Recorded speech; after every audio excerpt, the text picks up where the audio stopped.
everybody, welcome to Rider Club Radio, the internet's 786th podcast about tokusatsu, if you include Power Rangers. I'm Jeff. And I'm Liam, and if you don't include Power Rangers, it's like 714th, I think. It doesn't... If you don't include Power Rangers, it's like the 8th? 8th? Maybe? We are real popular. I'm Max. I'm Tomas, and I actually don't even think there's 8. Probably not. I think I know all the tokusatsu podcasts there are, so... It's a tight-knit community. That says something for how knowledgeable I am, really. Yeah, truly. I mean, if you walked up to someone 15 years ago and you told them the words tokusatsu podcast, they'd probably just say God bless. Yeah, what? Yeah. What? On this episode of Rider Club Radio, a monthly podcast, we're going to be talking about 3 entire episodes of Kamen Rider Build. Episodes 44, 45, and 46. Golf did it again. Fucking golf gone. Or golf gone. So since there's tennis or golf or whatever fucking thing they want to put on TV, we're gonna fill up the space, because last month we were like, guys, I sure wonder what the hell Zi-O is gonna be about. When are they gonna reveal more details? And literally the day after we were done recording, the day or two after, they dropped like a ton of details and info, and they've dropped even more since. Yeah, we done goofed. Everything we were talking about was wrong. Mm-hmm. Like, even down to the name. It's not Zi-O, it's Zi-O. Zi-O. Oh, so that's how you pronounce a Z. Yeah, it's you pronounce it like G. It's like between a J and a Z. It's a weird Japanese thing.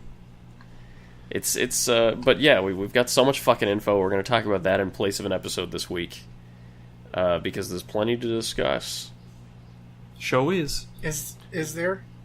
There is. Trust me, there's a lot. There actually is this time. There's Okay. a lot.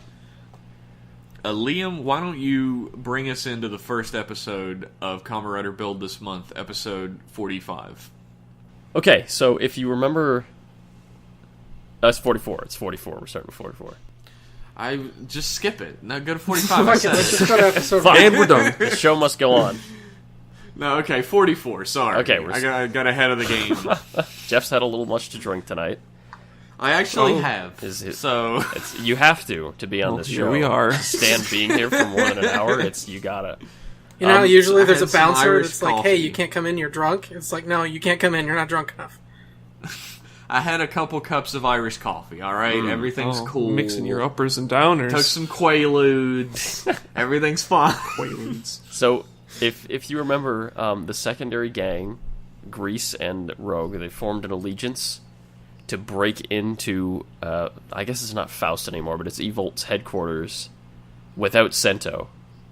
So they break in and they get captured and they get a dose of gas, but it turns out they got captured on purpose, and so they could get a dose of gas so that they could get stronger. This never happened Gas me. before. Never happened So- before. It worked.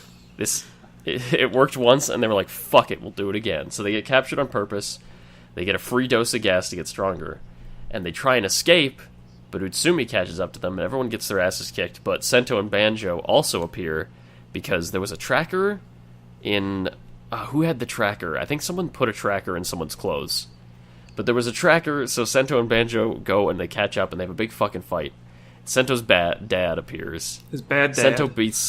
Sento's bad dad. He is a appears. bad dad. His bad dad beats the fuck out of him and, like, freezes the hazard trigger by, like, punching it in the right spot.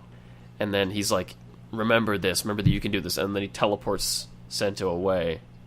He definitely says that. He Remember definitely says, this remember shit. you can do this for Possible. later.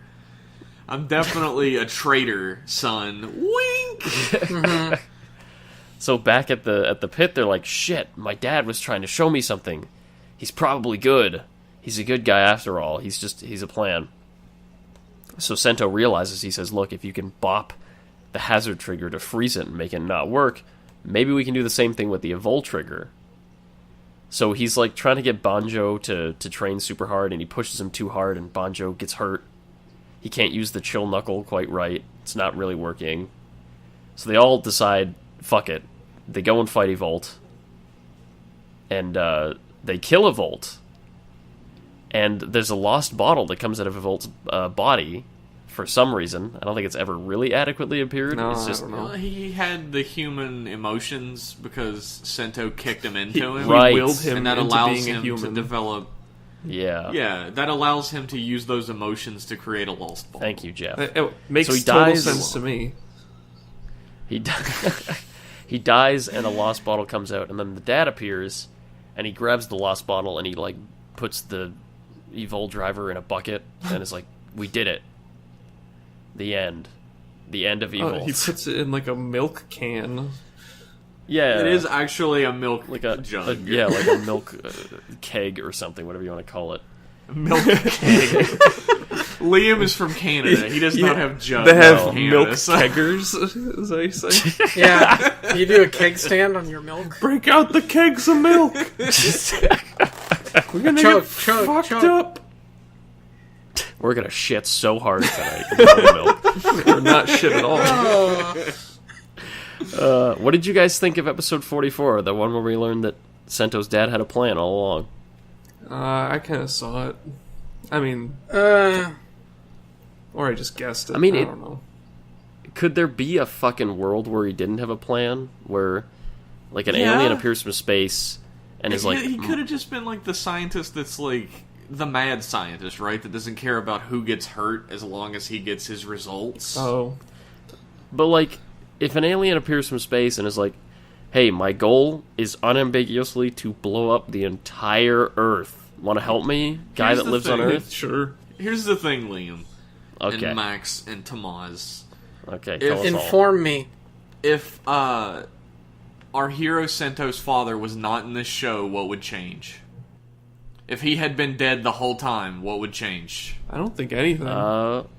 Well, he gives a lot of expository dialogue in the next I episode. guess that's that's true. true. Oh shit. Max and I said, I guess that's true at the exact same second. You guys are In the soulmates. exact same way. That means you guys are getting I married. see everything. We're getting Congratulations. double married since we're both already married. Bam.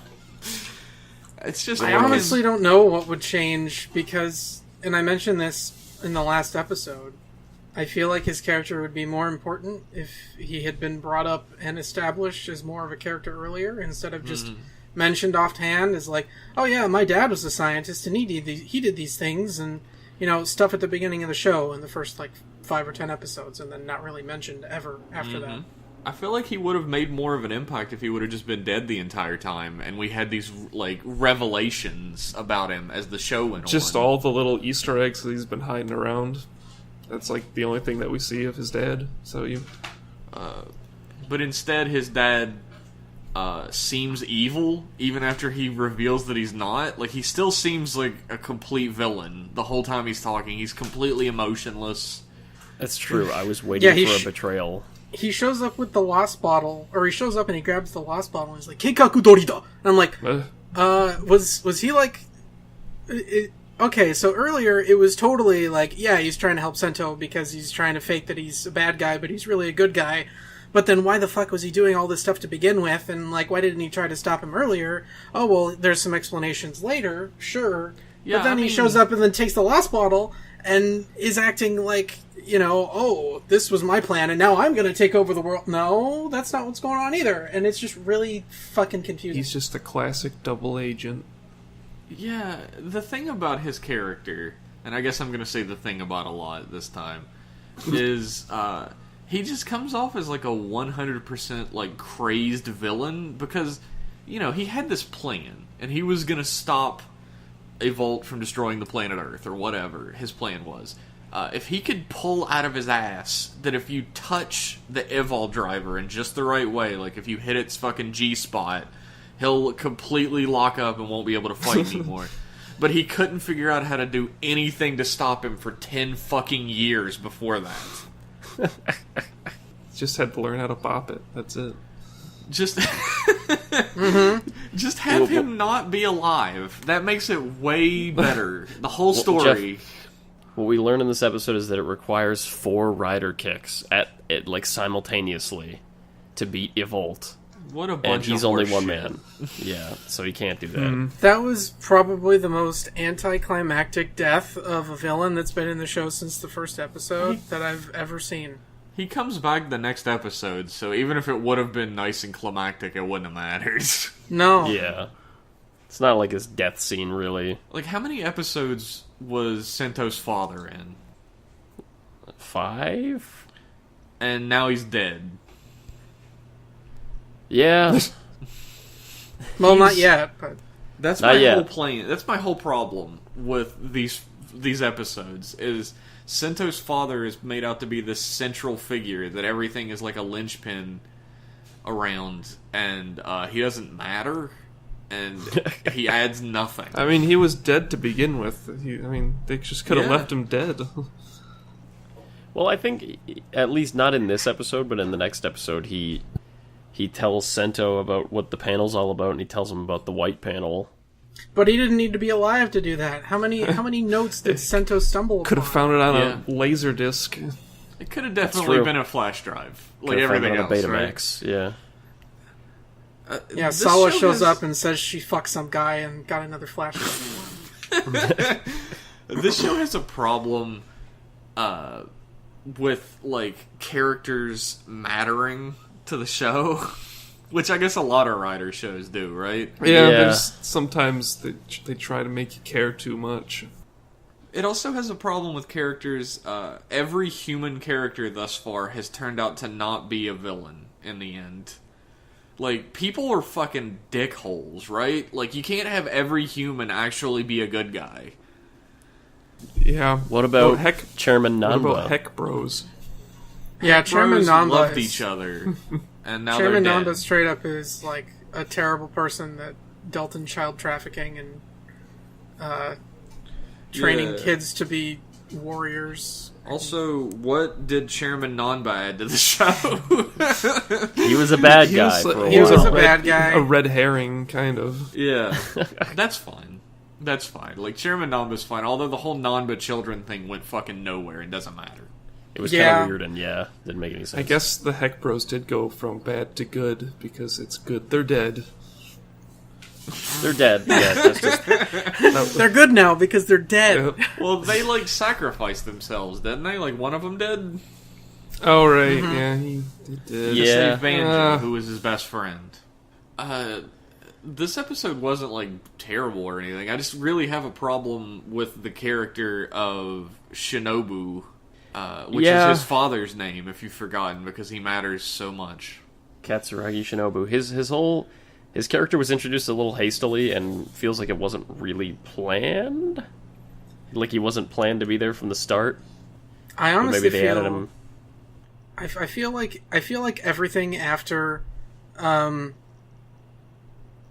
the first like, what's the arc I'm thinking of? Like after the fight on the tower with Grease, I feel like everything in the show from that point on was only loosely planned, because Yeah. there were so many points in the show where they were retreading the same story beats that they had already treaded, and it felt kind of like they were running thin on ideas, and so they used the same story beats a couple more times, like having the Heck Bros show up and then get beat because we've That was all my talked to that to favorite. death. That was my favorite. Or having the second tournament, having Chairman Nanba die, and then actually Chairman Nanba's like still here, and then this guy's dead, but now he's just being impersonated, and everyone's just being impersonated.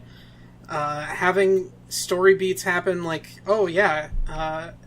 Evol possessed this person, and now he's not possessed, and now he possessed this person, and it's all this plan to become Evol, and then what's his face? Mad Rogue gets it just randomly happens to get another Evol driver out of nowhere. Like, even though the only reason that Evol was an Evol is because he still needed the Evol driver. And so he was built up to be like a secondary rider and fight along Evol, and actually he's just Heck Bros Volume 2. I don't know. I could see it being like loosely planned. The thing, it's like build is not bad. There's nothing like awful in build at all. Like, it's still gonna be, when it all wraps up, hopefully it doesn't, like, completely shit the bed in the last few episodes, but, like, if it wraps up where it is now, it'll still be a good series. It's reminding me a lot of Drive. Yeah, it starts... Well, okay, Drive started, I really didn't like it, but it got strong. Build starts really strong. It ran out of steam a little bit. It stumbles a little bit, but I'd still call it a very good series overall. Yeah, and absolutely. I'd say I enjoy it. Yeah. I just have some problems. I wouldn't even call them nitpicks, because it's really... If you have a character that adds absolutely nothing to your narrative, then you shouldn't have that character. It's an issue. I feel like it's pretty common, though, in this medium. Yeah. Yes, And, like, it is. they don't really... Like, Sento's dad being alive, and, he thinks he's evil and he's good, that should be really emotional, it should be a real gut punch, but it's not, really. No, it's pretty casual.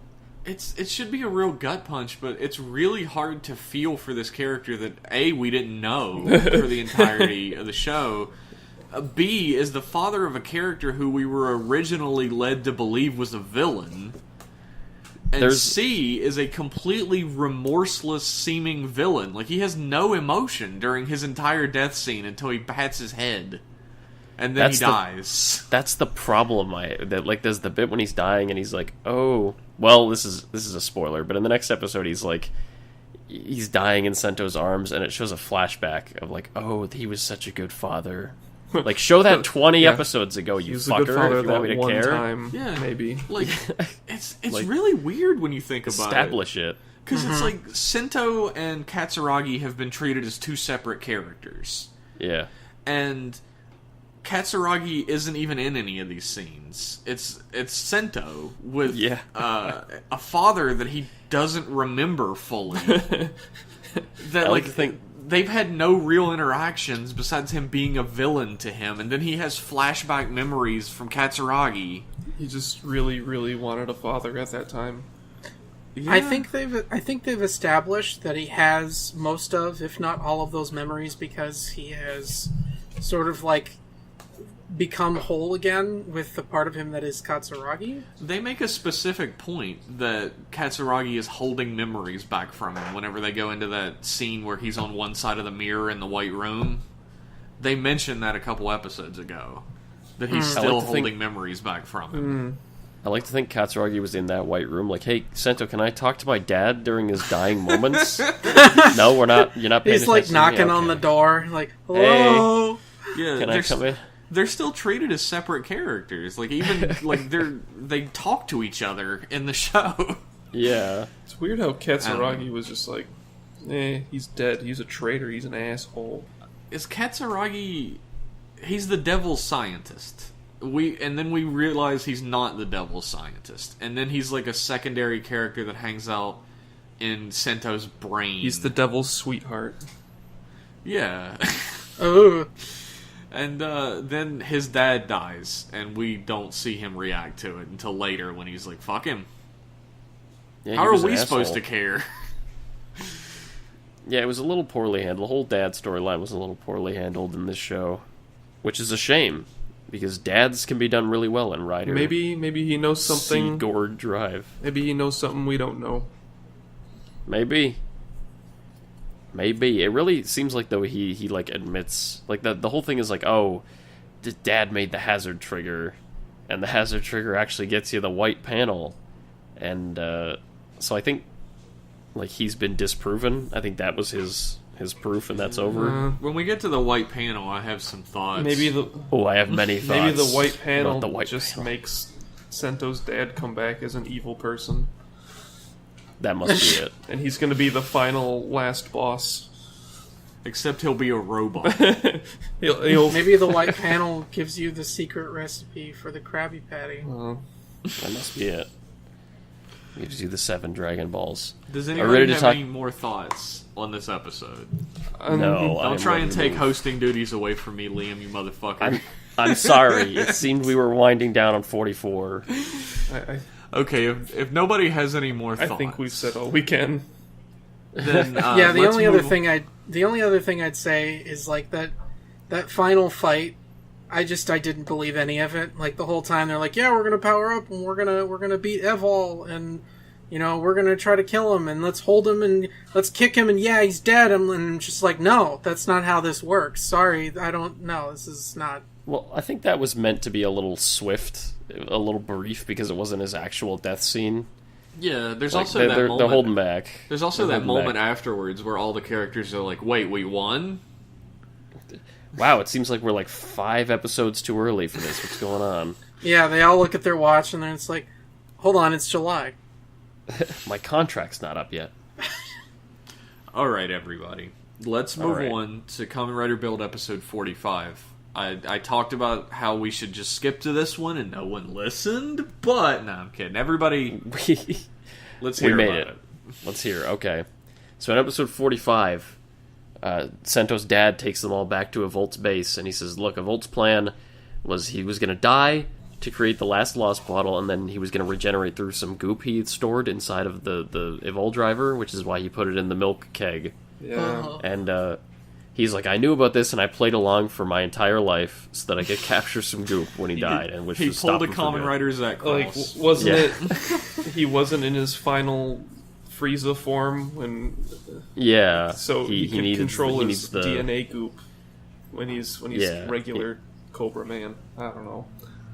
He needs the black panel to be final Frieza form. So the dad knew about this, and he said, look, I've been preparing this keg all these years to hold him, and it worked, so thank God. And he says the black panel is like, it opens a wormhole so you can go to distant planets really fast, and Evolve's plan is to just eat everything. He's going to eat every planet and be so powerful because he eats all the planets. And while he's explaining this, Evolt jumps out. He hid a piece of himself inside of Utsumi, and he's like, "Aha! You thought I was dead, but I was in Sumi's Utsumi. butt.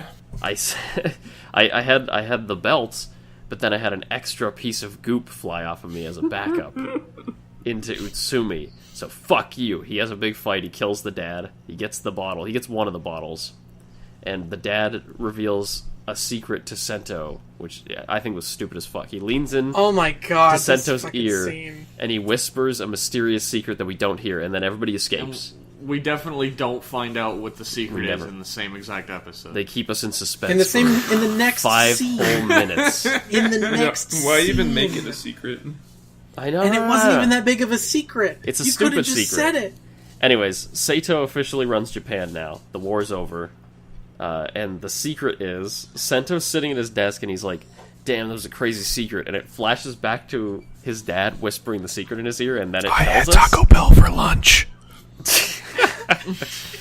Turns out there's another panel. Another panel inside of the Pandora's box. A white panel that you can create with the hazard trigger. And with this panel, you can defeat Evolt. So Evolt, meanwhile, like during the fight, I think he got a piece of goop inside of Kazumin's pee hole, and Yeah. he uses him to get another bottle, and then he creates all this havoc in the streets, and the riders have to go and fight all the havoc in the streets, and there's smashes everywhere. And finally, he has all the bottles because he grabs the last one with Kazumin, and he evolves into maximum Evolt form.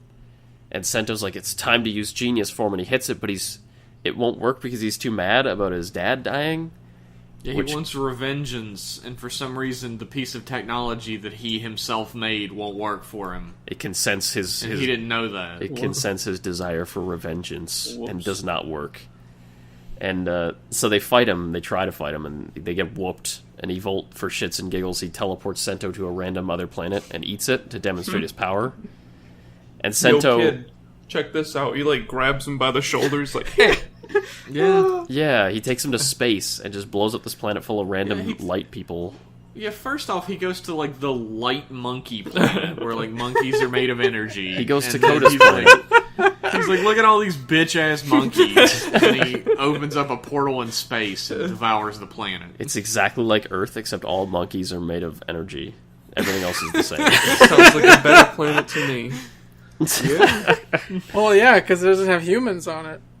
Rest in peace, energy monkey planet. He eats the planet to show the audience how high the stakes are. The Planet of the Apes, you might say. No. I wouldn't. Fuck you. They go back to Earth, and Sento, after getting slapped around like a rag doll, he remembers his dad. He remembers his dad being so friendly, and his mind goes at peace. and he uses Genius. And with Genius form, he reaches inside of Evolt's chest and pulls out the black panel and grabs a bottle. And Evolt's like, shit, he has a bottle. I can't win now, and he bails. And that's the end of the episode. So, guys, what did you think of episode 45, the one where they eat a planet? What did you? The one where they eat a planet and then go back to Earth and then keep fighting normally. I liked the part where Kamen Rider Man fights the Guyver. He looks like a bit like the Guyver, doesn't he? He looks like a... What the fuck are they called? A zoonoid? Like the monsters that Guyver fights? Oh, or maybe like Like... the aliens from Animorphs. Yes. He looks like the aliens from Animal. Yes, yeah, you nailed it, Max. Did you ask K.A. Applegate? No. That's her. That's What? the author's name. It's the right? Animorphs I know. author, yeah. I've seen the I books, don't read read. 'em. I'm sorry. I went to Scholastic book fairs when I was a kid. I just looked at the good pictures on the cover. Like, oh, I look, feel look at that nice little fucked up animal right there. Look at him turning Hank- into a gorilla. Hank turning into a propane tank. I feel like 45 is the episode where Build starts to kind of get a hold of itself again.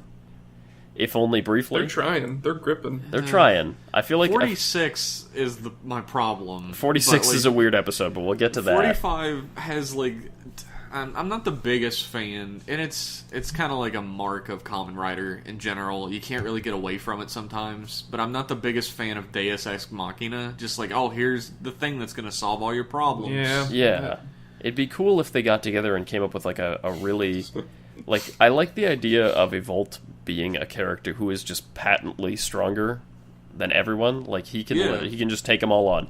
So I think it'd be nice if it ended with them having just a really smart plan and just really planning out their attack and luring him into a spot where they could take him and having like a trap or something. And I think that would be a cooler finish for Revolt, but instead we're going to get this secret panel that'll save us all if you put all the lost bottles in it. I guess I love the plan that comes out of that in the next episode. Oh yeah, by the we'll way. talk all about that. But yeah, you're right, Jeff. That's The grand that's kind of a plan. thing. That's a Kamen Rider thing where like, oh, I can't beat this guy. One of two things happen when you can't beat the guy. Either you find your resolve and you just beat him, or you get a new form. Do you remember in Showa when, like, Kamen Rider 1 and 2 couldn't defeat Great Leader, and they were like, fuck, let's lift some rocks. let's get fucking swole at the gym, and then we'll come back and just beat the fuck out of this dude. And they did. I remember there was a sequence in Kamen Rider Black where he develops his Rider Punch by punching boulders in the mountains for like a day. Yeah. You go train. You train and become stronger. You go to the hyperbolic time chamber and man. you come out 10 times stronger than before. But, like, modern Kamen Rider is straight up Krillin with this shit. You go to the Grand Guru and get your head touched, and suddenly you're powerful enough to fight Vegeta. It's a real. Or you eat a senzu bean. It's real millennial, you know. Just giving things, right? Entitled You didn't have to millennials, work let for me your tell You you. didn't have to work for your power like I did. So it's a bit cheap. The white panel is stupid, but I really want to save that for next episode. But just this whole it's a little Just this reveal bugged me. Like, I wasn't angry yet. But Yeah. it just bugged me. It was like... Yet? If you put the hazard trigger in this box, like, the item you need to defeat the villain shows up. Oh, cool. you know How what did I they would find love? that out? Was that did they just like do it on accident? No, fucking No, his dad tells Oh, him. okay. It's his Yeah. dad tells him, and like he finds it in the files afterwards, like exactly How how the to do fuck it. did his dad know? And why didn't he do it before? Like... Yeah, Because they didn't have Pandora's box assembled? Because I think it has to be... No, they don't have all the bottles, do they? they didn't have the lost bottles, but now Well, they no, do. like, you didn't No, need the lost bottles they to didn't have the have- actual Pandora's Do you need box. all the They actual didn't have any of the bottles? bottles in Pandora's box. They just had the empty was box. just You the need box. put the hazard You trigger need in it. Misora to make them all. Yeah. And you yeah. know Also- he was given the hazard trigger by Stalk, who got it from his fucking dad. So he had it the whole time. Oh, my brain. Also, where does this white panel even come from, and why does it react to the hazard trigger? It was pretty excited The hazard trigger that- was originally built to bring out the white panel, and it being a berserker weapon is a it's a side effect. It's just like, You're a, not oops, supposed I to- guess this is a thing. Coincidence. Total coincidence. Let's fucking, like, why didn't fucking Vernage, the Queen of Mars, apparently, like, who had something to do with Pandora's box existing, know any of this.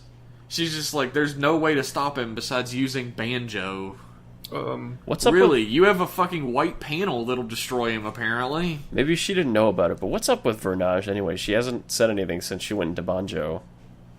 Yeah, she's just kind of hibernating, I guess. They do, like, a real shitty, like, well, we can't have the male character doing a female voice for if it's not a joke, Oh, right? of course, so, yeah. So Vernage's soul is still in Misora. That's how it is? Yeah. Oh, they yeah, that's mention right. it. That's ridiculous. I forgot about that. She still hasn't done shit since then. No, she hasn't done a damn thing. Didn't fucking open up the wall of Pandora. Really bugs me that they have a When secret. When Max was confused, it was when she like opened up the wall earlier in the show in like episode 20 something. Oh, right, yeah. Okay. Oh, yeah. She like pushed a guy Like through she it. can do a ton of shit, and then she just gets like really sleepy. So she was kind of the Deus Ex Machina before the white panel. Yeah, she was. And she was Deus Ex Machina to the point where it makes you wonder why she didn't just fucking fix the problem. Like, she was too sleepy, right? She's out of energy. She gets her energy from Mars. She's out of energy. Oh my god. Fucking That is Mars. textbook right there. I'm just Convenient plot device. tired. I'm tired of convenient plot device. I think that's just Kamen Rider towards the end of every season is convenient know. plot I devices start flying I around. guess that's what upgrades are. It's just convenient plot devices, literally. Literal plot device, yeah. That just might be like a growing problem I have with like tokusatsu in general. Maybe. I Yeah. don't know. It's a thing of the genre that you kind of have to take with it. Every time you said convenient plot device, I just saw Takumi getting hit with a fucking upgrade. Oh yeah, Hit in when the someone head, just throws Fi's at him getting off hit in the screen. head, Oh, Yeah. There you go, Fies. Gunk. Enjoy it. I love Fies. Fi's was good at points. It was good for about 30 episodes. It was bad for 3 or 4 episodes, and then it was good for like 28 episodes. And then it was There- fucking horrendous after that. Yeah. There was Yeah. a Fi's greatest hits DVD. Yeah, you would not know how the story ends if there was a Fi's greatest hits. Funny, I watched the whole show and I still don't know how the story ends because they end it without ending Yeah, the story. they just walk That's away true. and then, oh, there's credits. it just stops mid-story. I guess enough about maybe Fies. they. Yeah, I guess that's a spoiler anyway. Yeah. Don't have watch we said Fies. everything we need to say about episode 45 before we get to the meat and potatoes of the episode? Yeah, let's Yes, I go. liked it, but it had some problems. Oh, one thing I'm Okay. tired of. I'm welcome to my TED Talk. I'm really sick of Kamen Rider devices that work with your emotions for no reason. Yeah, Yes. that's Like, Drive had this too, where it's like, if you want to use wild form, you have to get pumped up or something, I think it was. You have to have like a fiery mindset or something. Yeah, I don't remember, but like you have to be in a certain Like, I don't mind. know how that technology works. It was made by a belt, so I don't know. But fucking like, Empathic But this has no cars. excuse. yeah, the technology in Build was made by fucking Sento. He made it. I want to Like, he's make putting this it so together. I can't use it. He's like, I don't want to use this when I'm mad. Make sure there's got to be a very specific circumstance where I can use this. I better make sure of that. Contextual It's like- upgrades. It's a power source, right? Like he's using the power of Mars, the bottles. I think the it's- box. I think it's from the box. All the bottles. It's all the bottles. But he's using power that like is maybe unwieldy or whatever. But he fucking made it. Shouldn't he know that it has that fault? Yeah, Here's- I guess so. here's- Oh wait, Here's how you. I do mean, that it was scene. it was a fault when Katsuragi made it. Yeah. So maybe. Katsuragi didn't. Oh yeah, make Katsuragi Genius. did make. Oh wait, Yeah, he Did did. he? did he or Oh. did? Oh yeah, he Did put he? together Genius. Yes, yeah, and then he yes, he couldn't did. use it. Okay, Yeah, Katsuragi's well, an idiot He couldn't then. use it. Like he's also a fucking idiot then. Yeah. Like he made something he couldn't use. Here's how you do that scene. Okay, Sento transforms into Genius, and he's very upset about his dad, and he's unfocused, and he gets whooped because of it. He like overcommits to all of his attacks. He's too aggressive, and he gets his ass kicked. And then he centers himself and can fight better. You don't have to have this like really overtly obvious visual thing to say, oh, he's too mad, he can't fight because he's too mad, he can't transform. I just feel like that's really silly. I get it, it's a show for kids, and you have to make things obvious, but... Here's like the weird thing about that as well, is like, Sento created the chill knuckle, or whatever, and apparently it works really fucking well when you're mad and want revenge. Yeah. So, what's the difference? It's a case-by-case basis, really, man. with this Kamen Rider shit. Some real... Who knows? It's a children's show. Who knows? I mean, I understand it's a children's show, but I think we all agree that whenever we have to break an argument down to, well, it's a children's show, we all just kind of die a little bit, because that feels like a total cop-out. Yeah. Yeah. It's not great. It's not a great feeling to be like, alright, this thing I'm trying to enjoy is really stupid because they didn't put any effort into it because it's a children's show.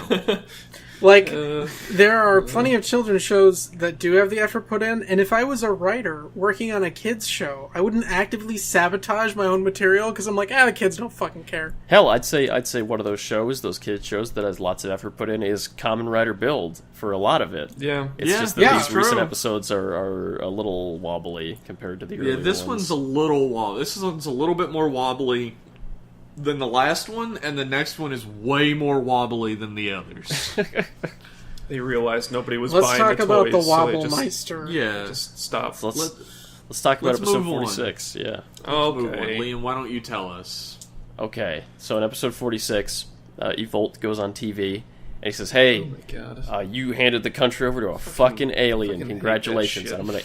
I'm gonna eat the world, but I like this place, so I'll give it one more chance. If the Kamen Riders can come to my tower and defeat my game, I will not devour the world. 3, 2, 1, go. The Cell games, here we go. The Cell games. The Cell games at least made sense, because Cell's goal wasn't to eat the planet, it was to fight real strong guys. So it fit into his goal. Show me your muscles. To be fair, well, I'll get to this.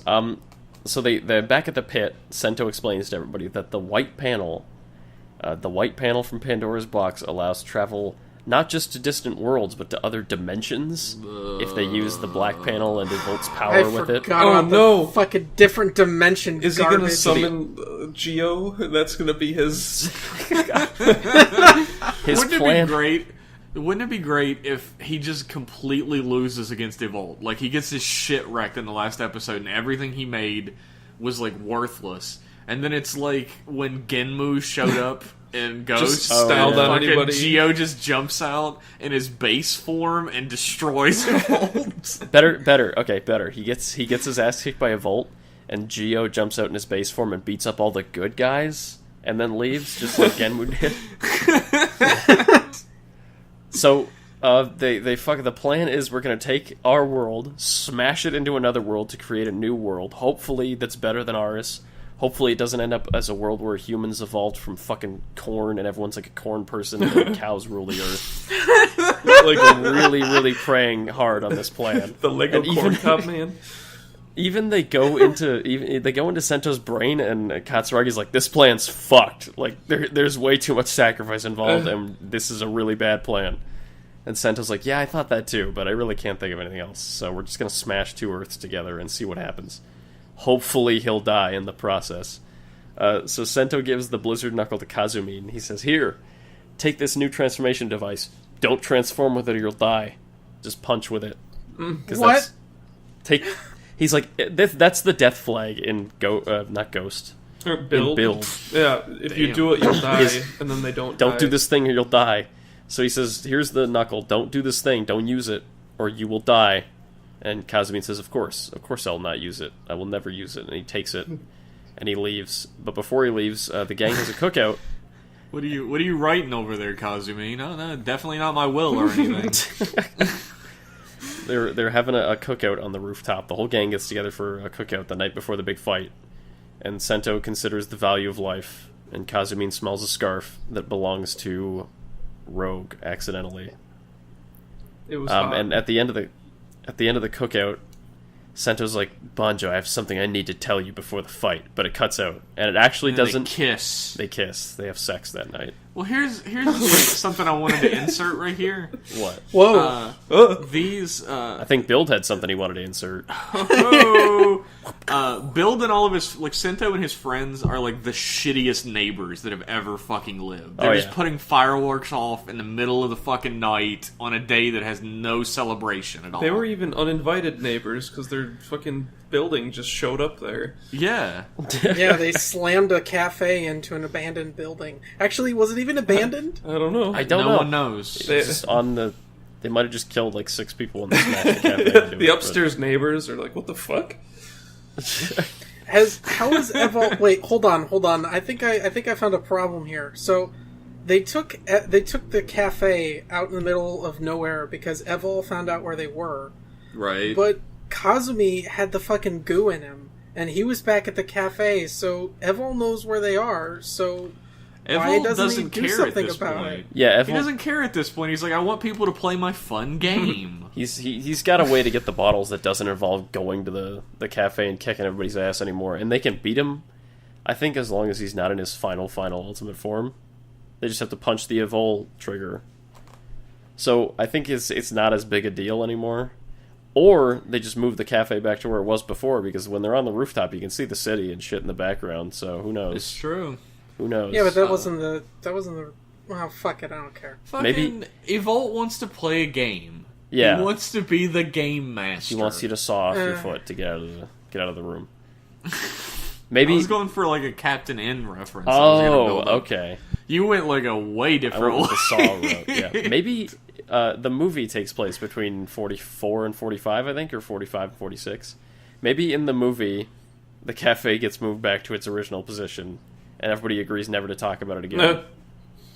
Maybe the camera was facing from the side where the ocean is, and the city is just behind it. Liam. Maybe. Did you ever think of that? Maybe the build driver was destroyed and replaced by an alternate version from an alternate future, and everyone decided not to mention it ever again. That was a little bit more egregious because it was fucking a personality and a character. balance. Drive, Krim's dead. God. Yeah, the actual Krim is dead. Only future Krim exists. Oh yeah, this fucking is a surprise Harry. drive. Yeah, this is a Harry Kim no, Surprise Voyager Future. situation. Yeah. That's, in Surprise Future, they just replaced. They're like, this guy's close enough to Krim, so we'll take him. Fuck Yeah, it. we'll take the other guy's belt. Well, let's Hell, all I forgot about that. let's all solemnly agree to never mention this again. So fucking weird. Anyway, continue with your description of the episode. So they have a cookout, and Sento says he wants to tell something to Banjo. He doesn't tell him. We don't see it, at least. The next day, the gang arrives at Pandora's Tower after some hullabaloo. Evolt comes out and he says, look, here's the goal. Get to the top of the tower, fight your way up there. Every 10 minutes, I'm going to destroy a portion of Japan. Just fight your way to the top of the tower, and then the final boss, will be waiting for you at the top. And boy, does he ever show an example. Yeah, he blows up Like, a part of everyone's Japan right next to screaming, them. everyone's like, oh shit.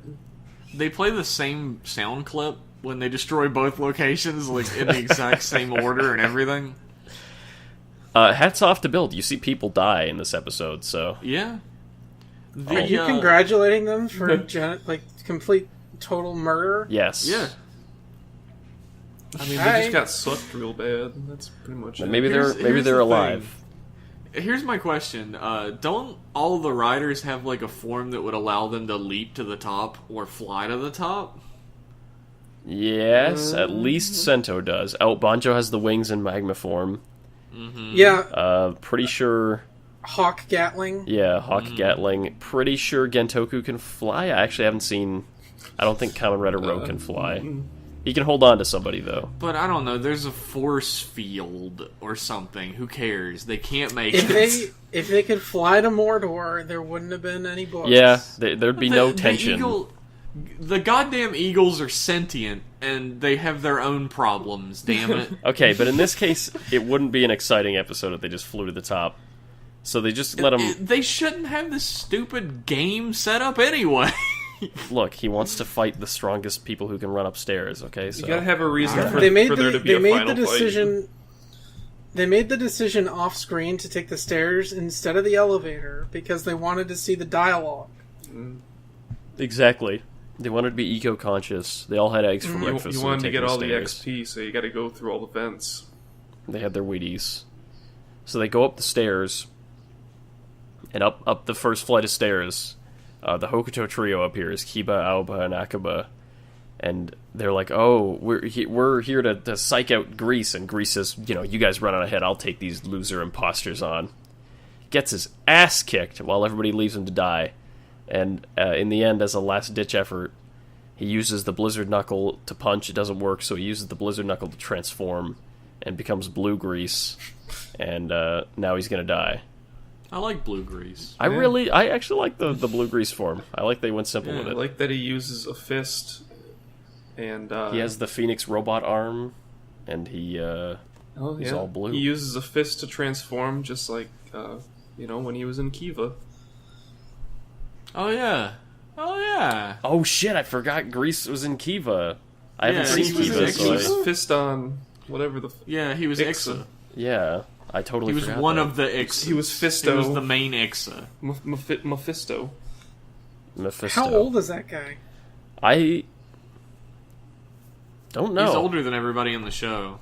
But he looks the same age because Kamen Rider actors don't age, apparently, most of them. And if they do, they turn into hot dads. Yeah. He's got magic boy genes. Shinji.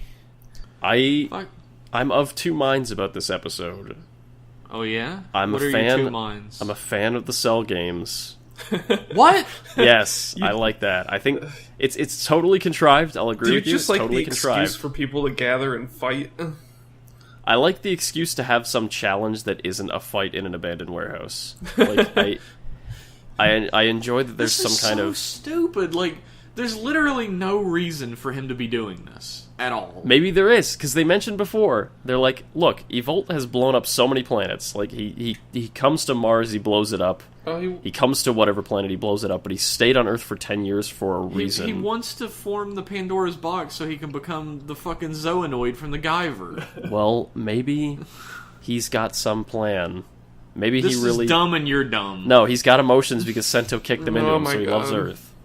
He doesn't really want to blow up the Earth. He wants someone to stop You know him. what, You're Liam? dumb. You know what, Liam? What? I was on your side, or rather, I held the same perspective that you do for a very long time. That whenever Evol was doing something that just didn't make any sense, or was like, oh, this is all part of my plan, I'm like, yep, it's part of his plan. Yep, he's got a plan for this. Yep, that's totally what he wanted to do. And there's a reason.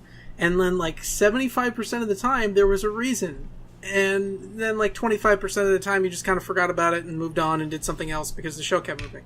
But now we're at the point where him having a plan and him saying he has a plan are not necessarily the same thing. And I don't feel like this is part of any plan anymore. I feel like his plan has kind of fallen apart, and he doesn't really have a plan anymore because he's just fucking around. It just feels like he's fucking around at this point. I think Like, that's valid. Him being a sadistic asshole. We're at a level where the main villain can obliterate planets. Yes. And we're at a level where our heroes can team up and defeat the main villain. They've done it once. Now the stakes are walk up these stairs. Whoa, hang on. It's fighting through a building. It's like the Raid Redemption, but not nearly as good. No, it's not. Yeah, it is. It's like go up these stairs and fight these like mooks. Like get to the top of my Donkey Kong level. Dodge the barrels. But you can't say you didn't like the scene with Grease. That was cool. That's cool. That's the good part of the episode that keeps me from being like, holy fuck, Build has lost it. There's an elephant in the room in this episode, though. The white panel. The white panel and the plan that they have for the white panel is perhaps, and I don't say this lightly, perhaps the dumbest thing I have ever seen in a Kamen Rider series. Go on. I mean, I'd have to think for a while to agree with you, but you could probably convince me. It's an ass pull and a half, is what it is. I'd say it's at like, least 2 ass pulls. It's just fucking... Like, we are going to obliterate our existence and fuse our world with another world instead of just doing the same thing we did before, which could defeat him if we figured out one more step. Just get shoot Utsumi in the face and then do it. And then if he comes back... Just put him in a milk jug. just take Launch him into boxes, the sun, yeah. Take the black panel and take all the lost bottles and just put them on a ship and put them into the sun, like Max said. And then Hey, it worked for Phoenix. And then kick Evolt in the face. But no, they already tried that once and through an incredibly convenient series of happenstances. It didn't work, so they're never going to try it again. It's like things are not so hopeless in this scenario that they literally have to find a science fiction version of blowing your own brains out in order to stop him. If we destroy the Earth first, then he can't destroy the Earth. That's the plan. Yeah, that's pretty much the plan. Like, what's the point of saving the world if it's not even gonna be the world? It's a totally different world. Like, everything is gonna be different, and it's not gonna be the same planet. Well, it's kind of like the Hitchhiker's Guide to the Galaxy, where they destroy the Earth, but then it turns out that, like, there was another group that was, like, working on constructing another Earth, and so they just, like, they use that to replace the Earth, and then it's a happy ending? What about all the people on the other planet? They didn't ask for any of this shit. I appreciate that I won't ever have to read those books now. It's only the first book. It's pretty much... Yeah, the other world. Like, it reminds me... It draws comparison if you read comic books. There was an event in Marvel Comics called Convergence, where worlds were being, like, fused into one, and, like, one world had to be obliterated, and one world didn't. And they had no, like, way to stop it. But that was a big, dumb crossover event in a comic book, and this is a fucking show that's supposed to have a contained plot. Well, remember the dimensions. There was a split. One was the Berenstein Bears universe, and the other's the Berenstain Bears. Which one are we gonna have when both of them are fused? The Berenstain. It'll be a new Bears. It'll be a new universe. There won't be anything that's the same. The yogurt will taste like cottage cheese. Bernstein. The Steen stands is what they're gonna be. We're gonna fuse both ends. I'm really hoping that this isn't what they're actually gonna end up doing. Because even there's a little side scene where Sento and Katsuragi talk in his head and say, "Look, that's like it might work, but the cost is too high." So that makes me think maybe they won't do it. Maybe this is going to be the stupid reason why there's going to be Sento and Katsuragi in two different bodies, is because they're going to they're going to smash two worlds together. You're 100% right. Oh my god! No. It's like, imagine if you were watching.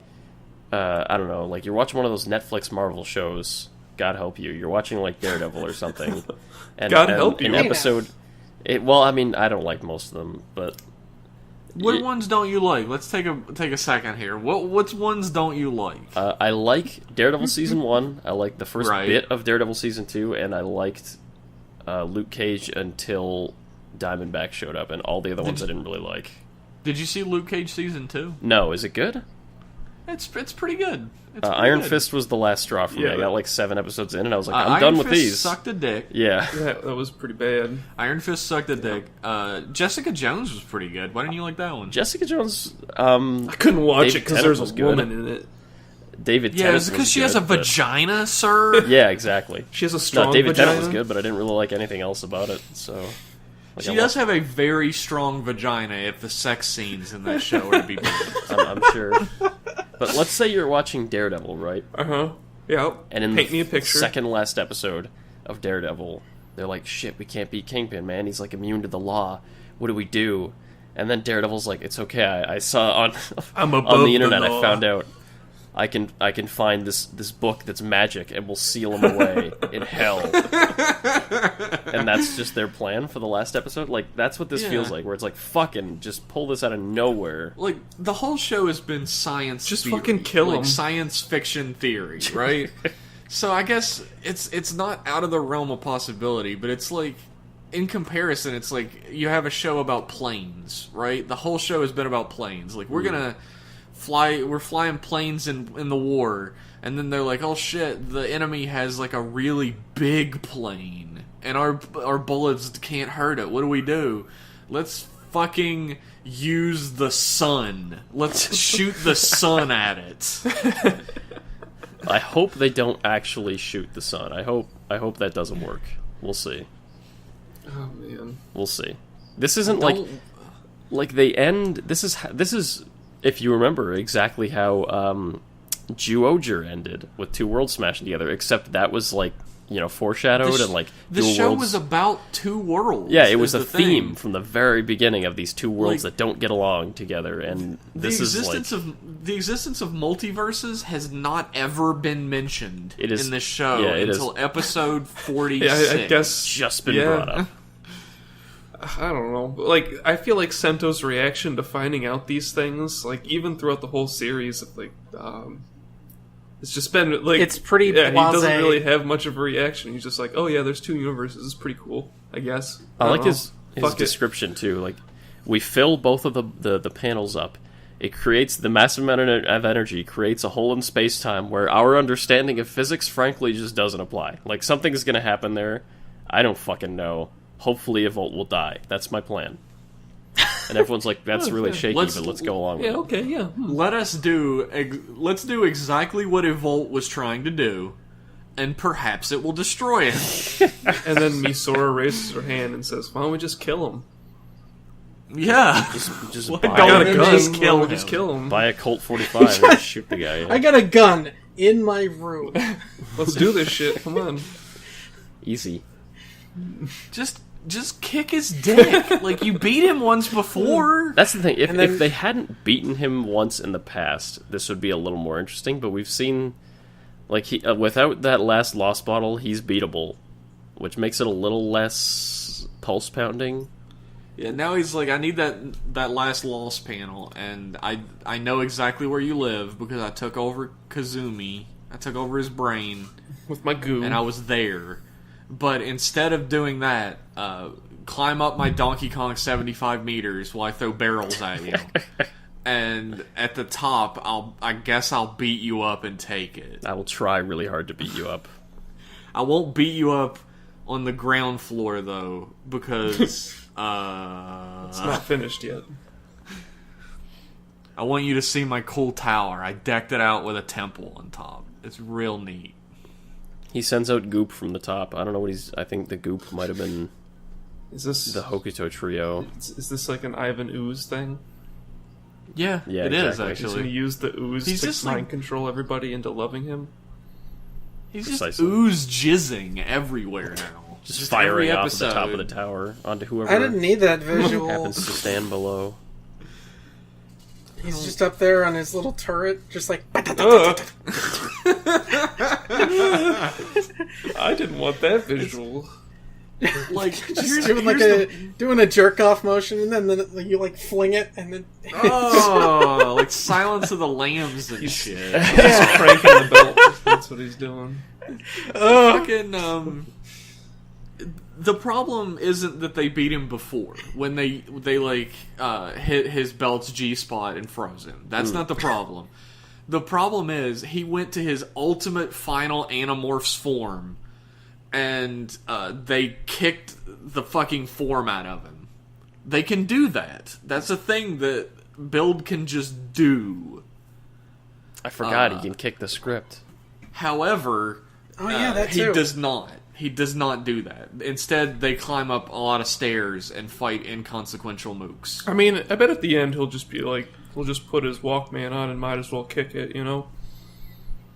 Absolutely. Why doesn't Bill That's going to be the end. It's just going to be a big rider kick and everyone's going to go, yay! And the series is going to end. Big double rider kick. Why doesn't Bill just kick Kazumi and make it so he doesn't die when he uses the Blizzard Knuckle? I think that was his plan, but he didn't have time to kick the Blizzard Knuckle before, the final fight happened. So no main rider has ever used their ability to rewrite the story when it wasn't absolutely necessary, and Grease dying is not a problem for the script. In fact, I'd say Grease dying is absolutely necessary. You think so? One of these fuckers is gonna die. It's gonna be Grease. He's gonna join his should be friends. And then Gentoku is going to transfer his life into Kazumi because he feels bad about killing his friend. Oh no. That might actually happen. Oh no. The next episode is called Farewell Grease or something like that, so either he's retiring or he's dead. Max is up here, like, hitting some fucking long drives out towards left field, man. Like, weird anime plots that I just pulled from random series, I guess. But if that's true, Max, if Gentoku somehow sacrifices himself to save Grease's life, I'll PayPal you $5. Okay. US, which is like $4,000 Canadian, so... It's on record. Everyone here heard it, and everyone listening heard it, unless Liam cuts this out when it turns out he's wrong. Yeah, the second I find that I'm wrong, this is gone. That's the episodes. I have a lot of problems. Builds I know. builds flagging in its final. But what problems do you have with episodes. the episode, Jeff? Yeah. Oh, holy shit! Fuck you, Max. I'm Love you too. When he's I'm right, glad you he's didn't. right. I'm glad you didn't hear me say it. Everyone got problems. Like a 99 of them. I have a lot of problems specifically with this show. I have a lot of other problems, but we won't get into them. That's a different podcast. The show, I really like it. Like, I do. love I all love these Build. characters, but, like, I will say that in the past, like, 2 out of 3 of those episodes, everybody seemed like weird sort of caricatures of themselves that just existed in the background. Mm-hmm. Yeah. Kind of like what happens to sitcoms after a few years. Flanderization, it's called. Yes. Really? Yeah. Yeah. That's Yes. the term Oh, for it. wow. Yeah. I will say this: when they were talking really seriously, and Mi-Ten comes out and says, "Let's have a cookout," I was like, "That's fucking stupid." But I actually ended up kind of liking. I actually ended up kind of liking the cookout scene because it gives them time to characterize a little bit before the final battle. It gives like a little breathing room, a little comedy relief amongst all this seriousness, nice. and I ended up kind of It gives appreciating them time. It gives them time to do something that they should have established with these characters before episode 46. But I guess they didn't have time because honestly, Build feels like 2 different shows at this point. Because all of the characters at this point are buddy-buddy. Like, everyone's friends and hanging out and doing stuff. And Even though Rogue doesn't even Grease's feel like the friends same got killed by character. 2 of them. Yeah, Grease's friends are dead. I'm your best friend now. Because and you of killed my buddies. Sento and Rogue. Yeah, And- that's like, how does he fucking, like, how is he okay with that? Like, he's still completely driven by their deaths. Mostly because he doesn't blame them. I don't know, I'd have trouble not blaming the guy that murdered my friend right in front of me. Wasn't Rogue Gentoku? He was at the Skywall disaster, wasn't he? Wasn't Yes. there some shit about how he got cured of that and he's not evil anymore? Yes, it's Yeah. because of the belt. Yeah, It's like, yeah, well, yeah. Took all the evil out of me, I guess. Whoopsie, that's convenient. Now I'm a good guy. That's kind Time of to put me in with the rest of the cast. Yeah, I have, a hot take, a hot opinion for you guys. Okay, let's hear it. Sizzling hot take by Jeff. Rogue should have died. Like, he adds absolutely nothing to the show. I don't Yeah, disagree with I that. agree. Yeah. He's Like, I'm sure there are people, like, screaming at their computers or their iPods or their Androids on your whatever they're morning listening to this commute, on. just like, fuck. Just screaming at the top of their lungs, But like, I love not him." every character has to add to the narrative, Jeff! And, every main character does, motherfucker. I feel like trying to fit Gentoku into the main cast was kind of like trying to fit a round peg into a square hole. He didn't quite fit, and they sort of had to. They made him into comedy relief for a couple episodes, and then that didn't really work, so they made him into just kind of nobody since then. Yeah. He's still a bit of a comedy relief, but they toned it way down, and they haven't really done anything with him since he turned into a main character. So I don't. Yeah, they think it would be a haven't. They huge- gave him silly shirts. Yeah. That was his character was dressing strangely and acting out of character from what they expected It from honestly would have been Which- better if he and- just took his dad's job and just tried to rebuild Toto or something. yeah. I wouldn't mind that. Yeah. The Although- his character, like, when he turned good, he had like a pretty decent character arc ahead of him, where like he was like desperate for redemption, and they just dropped that. Yeah, now he's a silly man with fun shirts. To be fair, since that arc started, I want to get a shirt that says "agreed" on it or something like that. I liked the yes no bit where he ended on no and was like, oh wait, that's the wrong side. that did get a laugh out of me. I wish it had started at just the shirts. That would have been a little better. Yeah, but that would have been fine. A little more palatable. You mean like he had the shirts at the start of the series? No, I mean like when he became was a main serious character. man? When he like he would unbutton his uniform and be like, "Murder everyone" on the shirt or whatever. No, but like when he became a main character, skip over the weird costumes and just have him with the shirts and be like, that's just his casual wear. He's got that weird kind of quirk. I don't know. Like, he starts out as the big bad of the series. Like, he's the villain. He's the main villain. And he is so threatening. And now he stands around in the background. He murdered barbecues Utsumi with in cold blood. He stands around at barbecues with a silly shirt on now. That's his character. Yeah. He's fallen pretty far. Yeah, but that's Kamen Rider. I right? loved If you're not the main him as rider, a stroking villain. That was great. he was cool when he was Night Rogue. He shot a guy. Yeah, he shot a guy with a fucking AK. It was a great scene. Yeah, it actually was a fucking rifle. He shot a regular ass gun. And then he shoved it in someone else's hands. He's like, well, I'm out of here. I've done my job wash here. my Only hands. I got could your do it. fingerprints on it now, bitch. Oh well. Is that all we have to say about Build this month? Yes. Okay, so Liam, a new challenger appeared. A new rider is here or coming in like the next few weeks. It's Simon Belmont. Simon Belmo and King K. We have a question about that Okay. in the emails, so let's not talk too much about that. All right. Okay. So we can talk about Zi-O though. Kamen Rider Zi-O or Zi-O or however you'd like is It's coming Zi-O. out. Zi-O. It's the thing. It's coming out soon, and we've learned a lot about it this past month, starting right after we finished the last episode. So the story is there's this guy who I fucking wish I could remember his name, but he's a high schooler. He's 18 years old. He's just finishing high school. Isn't it? S-O-U? Like Soto or something? I think it's so something. I didn't actually see anybody's names. He's in his last year of high school. He's trying to decide what he wants to do with his future, and he wants to be a king.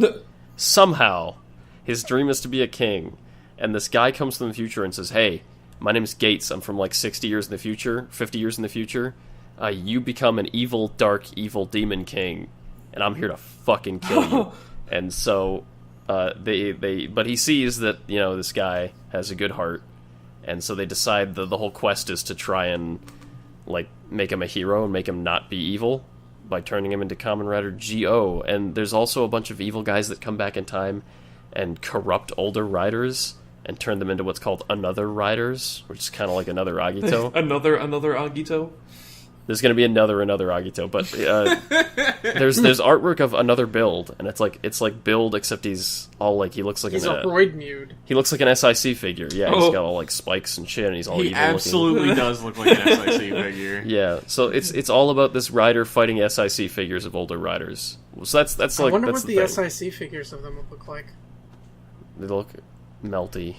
They look like Meltman from Action League Now. They look like take the regular rider and add like a trillion details, and you have the SIC riders. Make him look like So a that's bug like- as much as possible. Make him Oh, look like his a- name give is Yeah, his name is Give him Sogo. some sick Sogo. exoskeletons.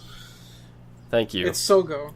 And he's got these little watches. He lives with his, I want to say, uncle, who's like a watchmaker, and he has these little rider watches. He puts them into his belt and like spins the belt they around, look like and it turns Beyblades. into. They look like sick really ass do. Beyblades, and it turns him into the rider. Turns him into like the form of the Yeah. rider. Interestingly enough, he lives with his uncle, and also Gates lives with his uncle. Isn't that a crazy coincidence? Yeah. I- It's weird how everyone lives in the same house in every fucking Kamen Rider show now. The It new minimizes the amount of sets you have to build. I'm sick of the pit. I'm sick of the pit. I can't wait for the area beneath the watch shop that's got all this weird stuff that doesn't belong there. It's really big. It's got a cafe It's in in the it. grandfather clock. They have to open it up. For sure. It's gonna be some stairs leading down into like a huge ass open area that has a bunch of shit that does not belong in a watch shop basement. So the Bat Cave. The Bat Cave. I can't wait for that. Pit. I think the premise is kind of neat, and how cool it's gonna be is gonna be determined, I think, by how many old actors they can get back. Because I wonder if they're actually Build and X-Aid people. Yeah, I saw those guys. I wonder, like, is it Build who is going to play another Build? Like, is that going to be Sento, but like an evil version They're just of him? going to double up on his Earth? contract? Just fuck you, you're in future shows. I really, really hope it's the actual actors. I really don't want another decade where it's just some fucking nobody playing a character and it's the alternate reality version. Like, hey, that's not the character. You can tell me that all you want, but that's not him. Oh god, maybe that's why they started talking about alternate realities and Build. Maybe that's the setup. Oh no. Oh no. Oh no. It's that weird thing in every Rider series where they reference the next series. Maybe that's what this is. Well, at least they haven't mentioned Foundation X. Not yet. Didn't they, like, completely get destroyed in some movie? Yeah, I think so. Their plan finished in not Heisei Generation's final, but some fucking film has Foundation X in it. R.I.P. Who cares? R.I.P. No one cares about Foundation X. But yeah, it looks cool. Have you guys seen any of the scans coming out of it? I've seen scans of Zi-O and Gates, but I haven't seen anything else besides the SIC build. I've just seen the I did not see SIC build, but I just saw like some of the forms that Zi-O is going to be getting. How they all look like they have like the belt's doodads on his shoulders. Like he's got big old gashets on his shoulders and bottles. Yeah. And the way he transforms into the forms is kind of neat too. Like it appears like in a suit of armor in front of him, and he kicks it, and the armor like flies out and goes on top of his old suit. So it's like him kind of like armoring up when he changes forms. I think that's pretty neat. It's cool. It's a cool visual for sure. Maybe an orange will fall on his head. Maybe an orange will fall on his head. I hope so. That would be cool. Don't think so, but I'd love that. I'm like scared. It is like excitement and fear at the same time. It's like, oh, cool, new Rider, but at the same time, it's like, could be bad. Oh my god, please don't suck.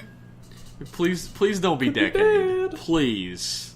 I think like, when know. When I talk about, I want to like put a little disclaimer there. When I talk about Decade being bad, I don't mean the Rider. He's delightful. Actually, yeah, I like him. I love to see him in all the crossover shit. His series sucks a dick, though. Mm-hmm. Like, that's my problem. I think they're smart enough to avoid a repeat of Decade. Like, I think I fucking hope they know that it's totally lame by now to just replace an old Rider with a different actor. Don't know what they're going to do. Decade was insanely popular. Really? Yes. Yeah. Oh, Christ on a cracker. Yeah, so I don't think they learned anything. I think they're like, hey, it worked. Let's do it again.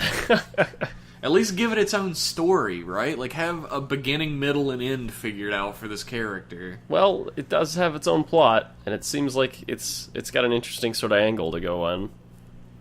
Guy who's going to be an evil king. He's, instead of being secretly the leader of Neo Shocker or whatever, he's going to be the leader of Neo Shocker, and they're trying to prevent it from the start. And they all know. Him being the leader of Neo Shocker was from a movie. Was that from a movie? Which one was yeah, that? that's not from his series. Weak as fuck. I forget which one that's from, actually. O's and it's Deno, the one where all Gact Riders. It's the one where Gact plays Rider-Man. Oh, shit. Yeah. Down with Gact. Yeah, that's the one where it turns out he's the leader of Die Shocker. Die Shocker. That's weak. You don't belong in this world. I just don't want a show that has no ending again. Like, the show literally, spoiler alert, the show literally ends with, let's do more of what we've been doing so far.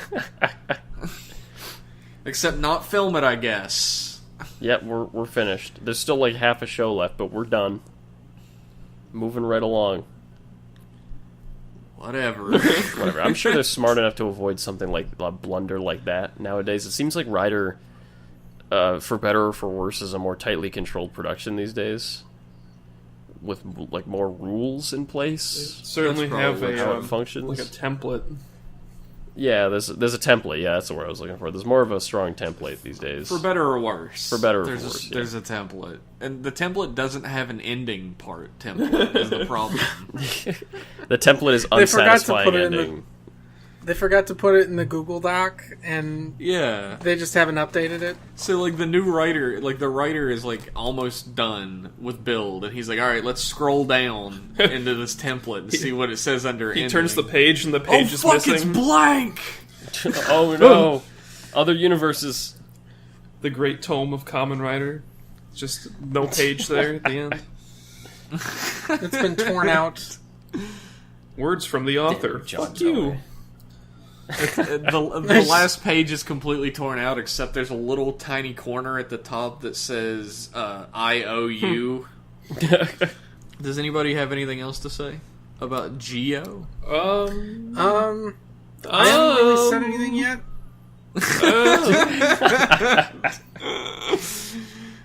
I'll shut up. I just thought it was funny that we said at the same time. Yeah, that's what I was laughing okay. at. I thought you were trying to say something instead. That's what I thought too. No, I thought he was doing it because you both said Oh, okay. Oh. Get on with it. Okay. I don't have any, like, good feelings about Zi-O. As soon as I can start saying it correctly. I watched the trailer for it, and I was really just uninterested. I think the monsters are kind of neat, but anything that comes down to just a crossover of, like, hey, let's have these characters come back, just kind of feels like a movie to me. I'm not really on board for, like, instead of doing a show this time, we're gonna have a year-long movie. Like...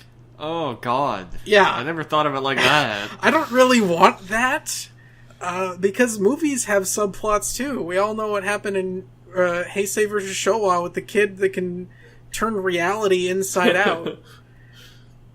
That movie Why is it always a kid that has, like, crazy psychic powers? Because kids want to identify with other kids that are special. I made this special world. Come play with my old favorite superheroes. Yeah. I fucking made nanotechnology aboard the Enterprise. Nothing will go wrong. Everyone will love me. I figured out this problem that this entire ship of specialists has no idea how to do it. Because I'm a kid. Love Wesley I'm gonna Crusher. actually Love the him. chief engineer.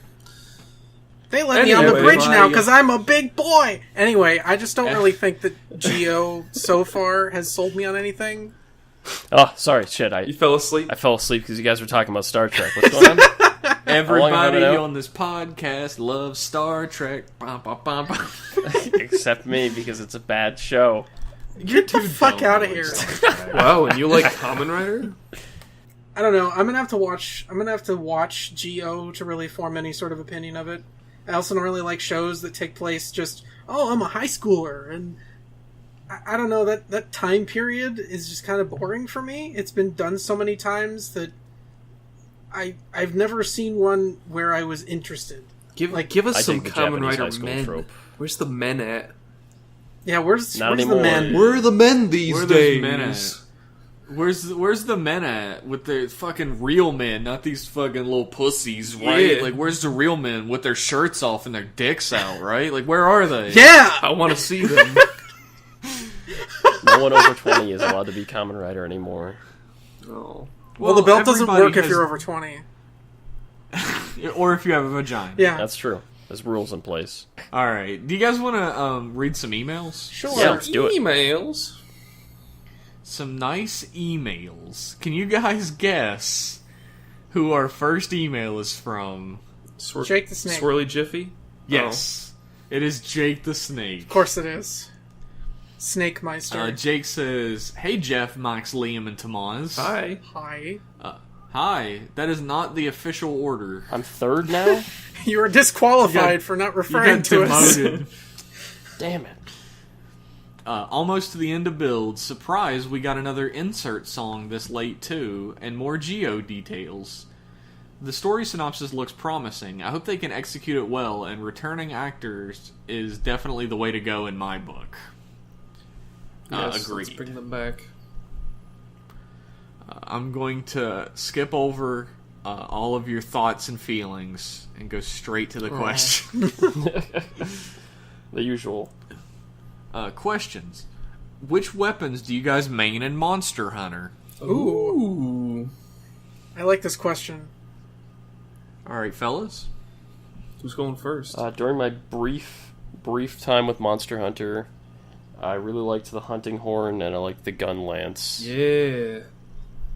Those two badass weapons. They're definitely two of the more alternative weapons. What about you guys? Let's see. When I was playing, I probably spent the most time with the hammer, the insect glaive, and then eventually the longsword. But I gotta say the hammer's my favorite. Why's that? It's really consistent. You can knock them down real good. Yeah, you can knock people down real good. You can smack parts off of monsters really easy. The fucking slide flip, like overhead move, the Kirby in flip? Monster Hunter World. Yeah, the Kirby flip is absolute joy, and I never get tired of doing it. Especially when you land every single hit on the head of a monster when it's down, and you're just like bam, bam, bam, bam, bam. You're just nailing in a railroad spike. It's so visceral. Yeah. It's so visceral. My favorite is how often I just die to monsters because I just continually try to do the Kirby flip over and over again. No, I can do it. God damn it, stop hitting me. I can do it. And then you finally manage to find a slope to slide down, and then you jump off and you start doing the flip, and then a monster comes over and hits you out of the animation. So hammer is one of my favorites as well. It might actually be my favorite. I might have to agree with that. But I also love the charge sword. Oh yeah, like I'm a big fan of that. It's fun. Like it is so fun, especially like when you learn the exact right time to unleash your fully charged attacks. It's very satisfying. And how to use your vials properly. Mm-hmm. Yes. And the fact you can charge your shield. You do all sorts of crazy stuff. It's just It's a great fucking weapon. It has so many things that you can do with it that the game doesn't even teach you half of them. Yeah, it's probably the weapon that has the most depth. What about you, Max? I liked the gun lance as well. It's a fun weapon. I used the great sword a lot because I'm a basic bitch. Great sword's fun. And the hammer as well. It looks hilarious. I love it. I actually used the bow and arrow a lot, now that I think about it. When I played with you guys, I would play backup while you guys were kiting around. Oh yeah, I would continually draw its attention with the fully charged bow attacks. I went back and forth on the bow and the insect glaive for flying monsters. I really liked the insect glaive for a lot of flying monsters, but for stuff like Basil Goose, it's my favorite. It's too hard to get up close to Basil Goose with the insect glaive, so I just sat back with... Sorry, that's me being the Basil Goose. I just sat back with the Tobi Kadachi bow and just slayed it from a distance and didn't bother trying to get up in its face. Max had a helmet that had earphones in it. That had earbuds in it or something, and he didn't get fucking shocked by it screaming, but Tamaz and I did. So while we were fighting it, it would just suddenly be Max versus the monster for 30 seconds while we were both shocked by it continually screaming. I started using different armor where I can just eat real fast. Speed eating is great. I look over and I'm like, oh, Max needs to do... Oh, he already healed. You know how people can sometimes drink beer just by relaxing their throat and it looks disgusting? Yeah, it's like that with... Max can do that with turkeys. Potions. Oh yeah, just pull the bone out. Like in the cartoons when Sylvester puts like a fish in his mouth and just pulls out the bones. Yeah. You pull the whole skeleton of the turkey out of your mouth. I had a hiccup in that laugh. Question 2. If the other build riders had signature bikes of their own, what kind of bikes would you have wanted them to have? Well, Sento has the phone bike. I don't know if you're asking like types of like fantasy bike or like chopper. Look, or if you I would say like Rogue should have like an American motorcycle. You'd like have something a that's Harley really, Davidson. like, hardcore, Or a chopper. look, if you give Kamen Riders bikes, then they're not Kamen Riders anymore. It's just not part of the show. It just doesn't fit. I just don't see why they would need them. They should give him the Yoshi cycle from... but instead of the Yoshi head, it's just a crocodile head. It still has little arms that go out. Hear me out on this. It should be for Grease instead, and it should be Metan. Oh. A Metan bike. It has like her hair made out of plastic on top of the face. Creepy. That's really creepy. That's why it fits. So Liam votes no bikes as Ishinomori always meant no As he motorcycles intended, in yes. Kamen Rider. Yeah, that shit's not even in the name, man. And everybody else votes Yoshi Cycle, Yes. but with a different head on it. I think a Hibiki style bike might work for Grease. Yeah. Like a sort of muscular bike. If that makes any sense. He's a very manly man. Totally. Grease isn't a weirdo at all. But there's one part on it that's painted pink. Yes. It's It covered just in has a poster of Metan just attached to the fucking back. fluttering. Or no, he has like a trading card of Metan like clothespinned to the To the spokes. to the spokes. Question 3. Time travel is a popular story element in fiction. In your guys' preferences, what makes a good time travel story? And on the other end of the spectrum, what are some pitfalls when it comes to time travel stories that you hope not to see or hope can be avoided, particularly in regards to Zi-O? I think if you want to have a good time travel story, then time travel itself has to be like a central thing. It's not like I came from the future and that's all we're... Well, I don't know. Because Trunks came from the future. Yeah, Trunks came from the Terminator does that shit, and that's that's pretty good. I don't know how to make you. I think you have to have a hard rules. You have to have absolutely turgid rules, and you cannot break them. Just make it not nonsense. Yeah, I agree. Yeah. You don't have to meet up with yourself. Back to the Future. Beat the monster. Back to the Future is a great example. It has a set of hard rules that you're not allowed to break. And time flows in one direction once you make your jump from one way or another. And your actions have repercussions. Yeah, like play Chuck Berry at the high school dance so you don't die.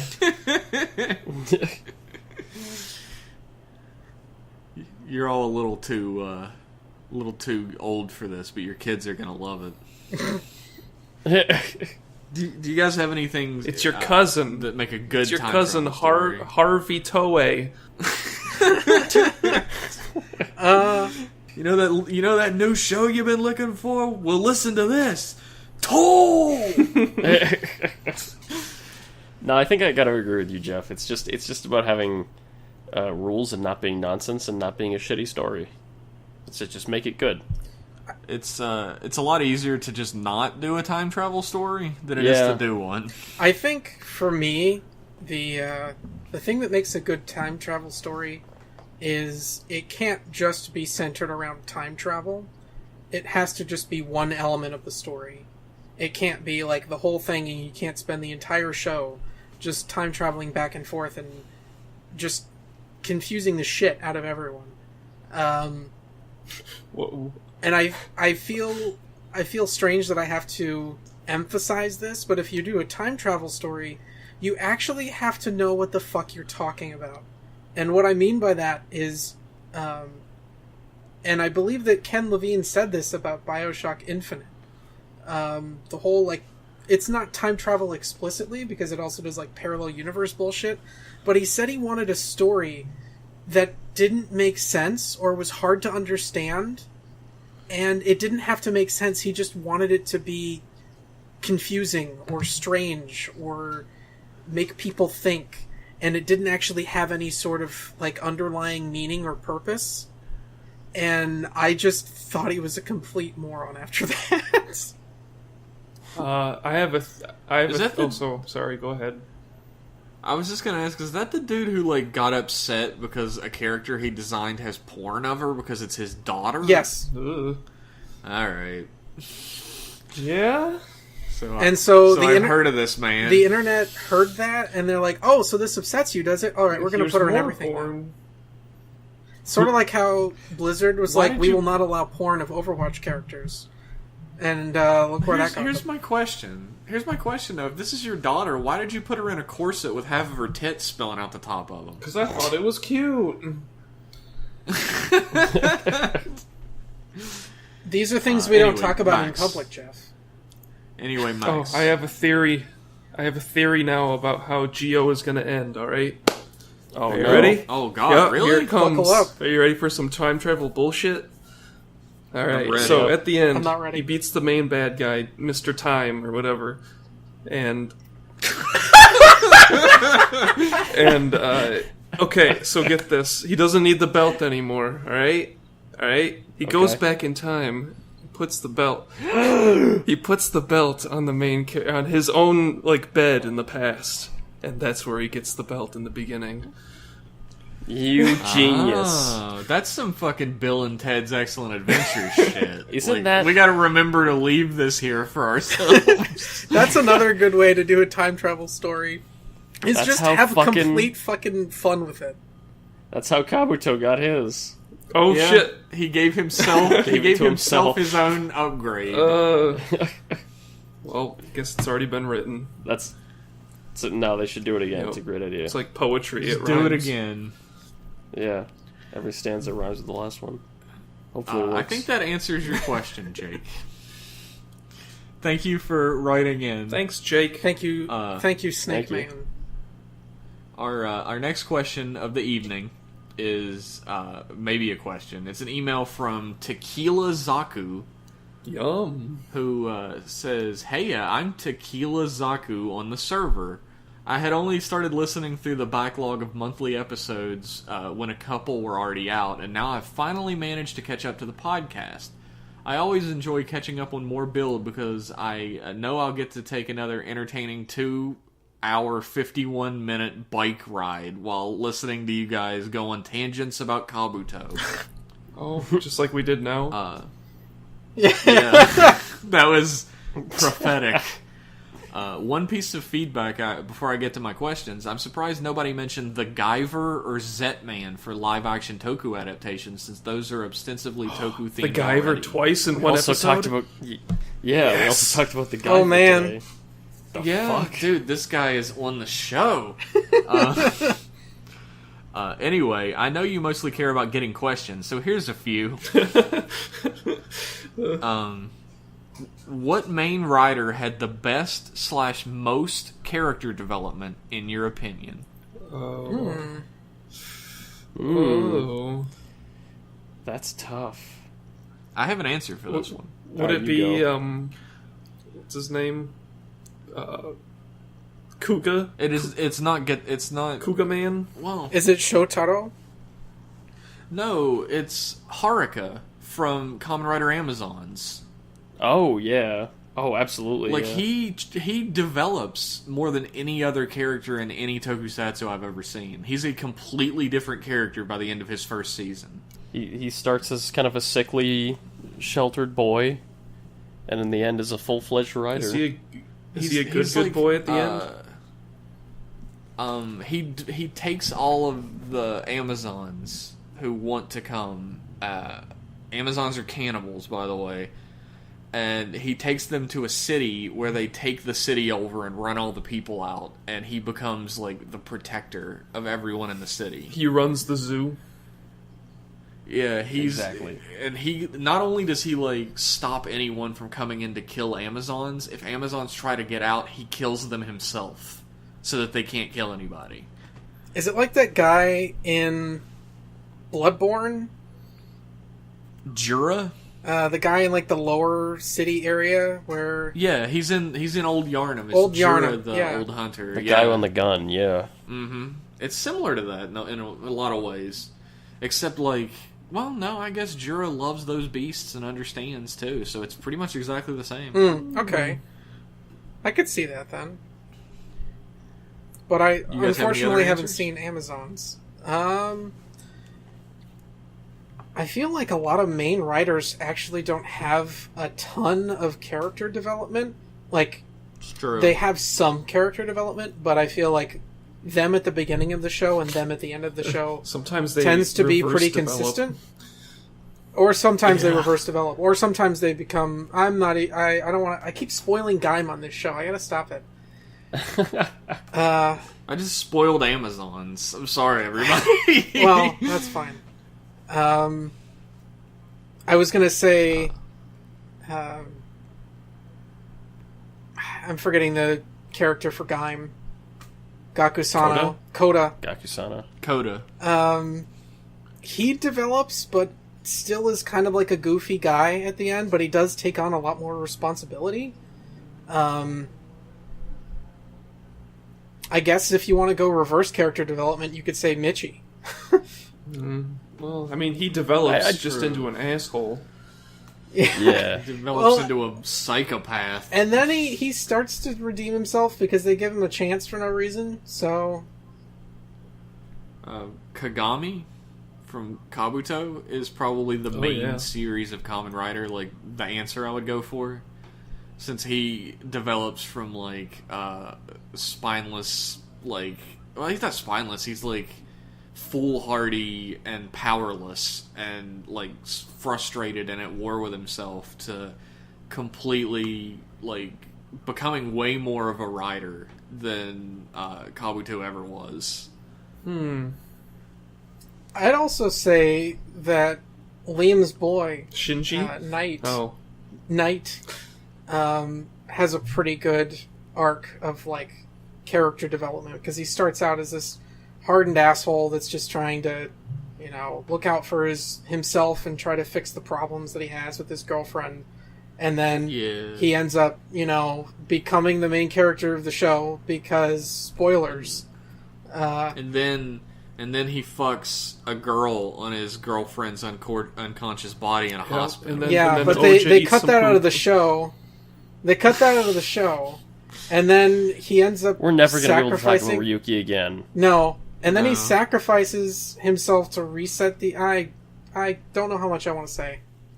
Yeah, you're spoiling. Yeah, I'm spoiling the entire show, so I don't know how much I can really say. But I would He say develops Ren. quite a lot. He develops like an American woman. He gets breasts in like 7th grade. American woman. I like, What a weird ass way to put that. What, like, don't the know. strangest analogy. I don't know. I thought like person developing, and for some reason that's where my brain went. immediately to tits. Okay.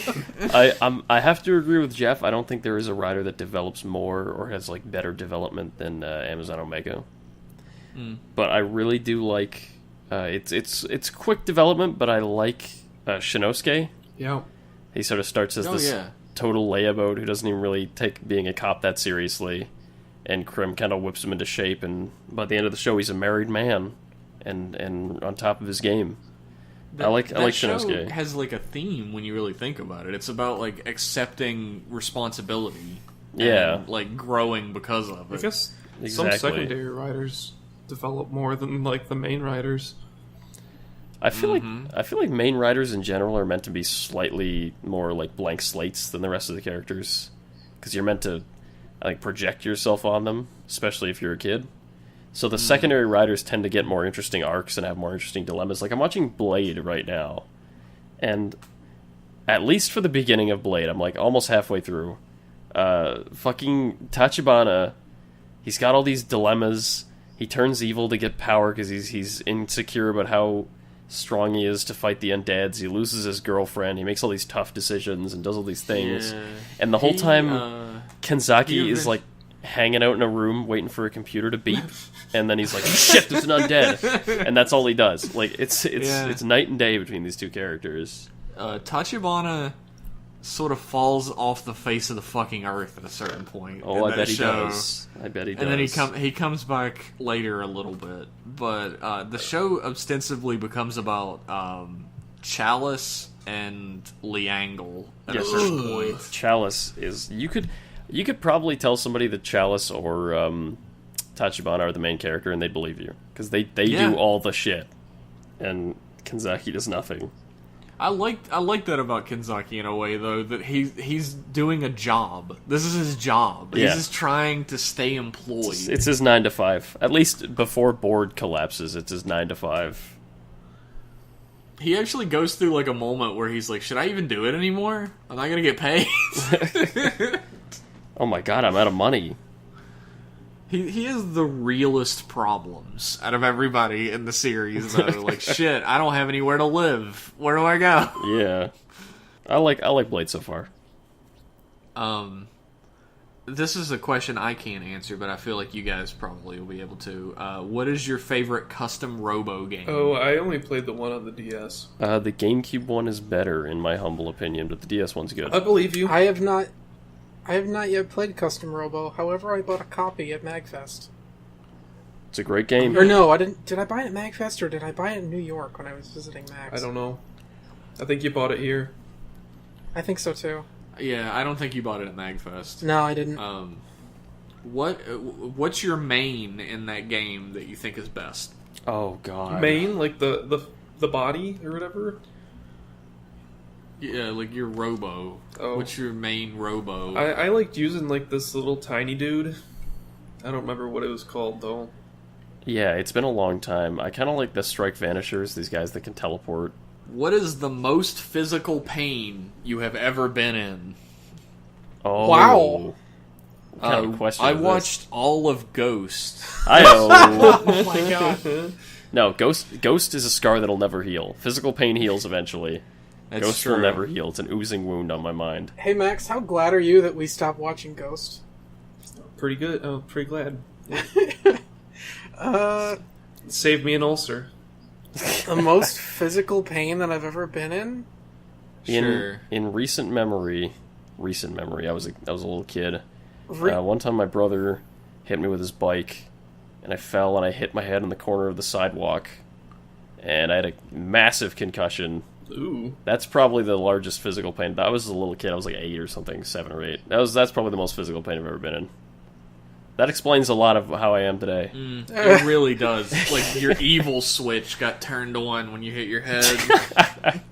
Some It was cords an got opposite knocked around Baby in there. Goku situation. Yeah. Is that a dictionary definition? Like, is that something you can look up? The opposite Baby Goku situation? Like on TV? Baby Goku situation and opposite Baby Goku situation are in the dictionary. It's a Look 'em TV up. trope. Yep. I wouldn't doubt it. The thing has everything. It's true. But what about you guys? What about your physical pains? Like Liam said his. Well, I guess if we're going recent, I have something more recent than what I think would be. Nah, it's the most physical pain you've ever been in. It's not recent. It's so hard to like quantify how much pain I was in when I was 7 years old. I was learning there. I'm guessing all these stories are going to have to do with bikes because bikes are how all of their kids have all kids have injuries at young ages. I was learning how to ride a bike at a park, and the bike was like way too big for me. And I was trying to learn how to ride it on a grassy hill, and I went down the hill, and I wasn't able to keep the bike from falling over on me as I was going down the hill because there was too much resistance from the grass. And the handlebars flipped around on me, and I tumbled down the hill with the bike on top of me. And the pedal had these, like, spines on the end of them for some reason. The pedals had these spines on them, keep and your, one of them it's to grip your shoes into it, man. Yep. One of them went through my sweatpants that I was wearing and ripped my knee open, and damn, I had to get rushed to the hospital and deal with all that shit. That was probably the most physical pain that I was in. Huh. Shit, Max, dog. do you have one? I don't think I've had any recent experiences where I was like writhing in pain, but I do hit my head a lot. That explains a lot about me. I have a buddy who's really tall who keeps smacking his head in doorways a lot. It's a real problem for him. His name is me. One time when I was at work, I stood up really fast once when I was lifting, or I was like setting something down, and it was underneath a metal rack. So I stood up into the rack, and I was like, I saw stars that day. Yikes. It was pretty cool. Jesus.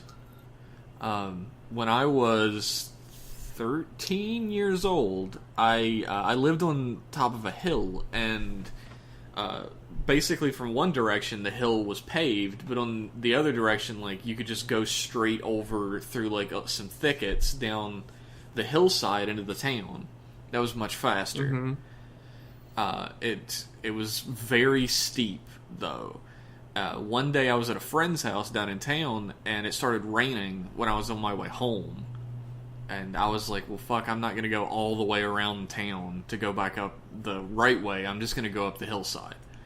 This will go great.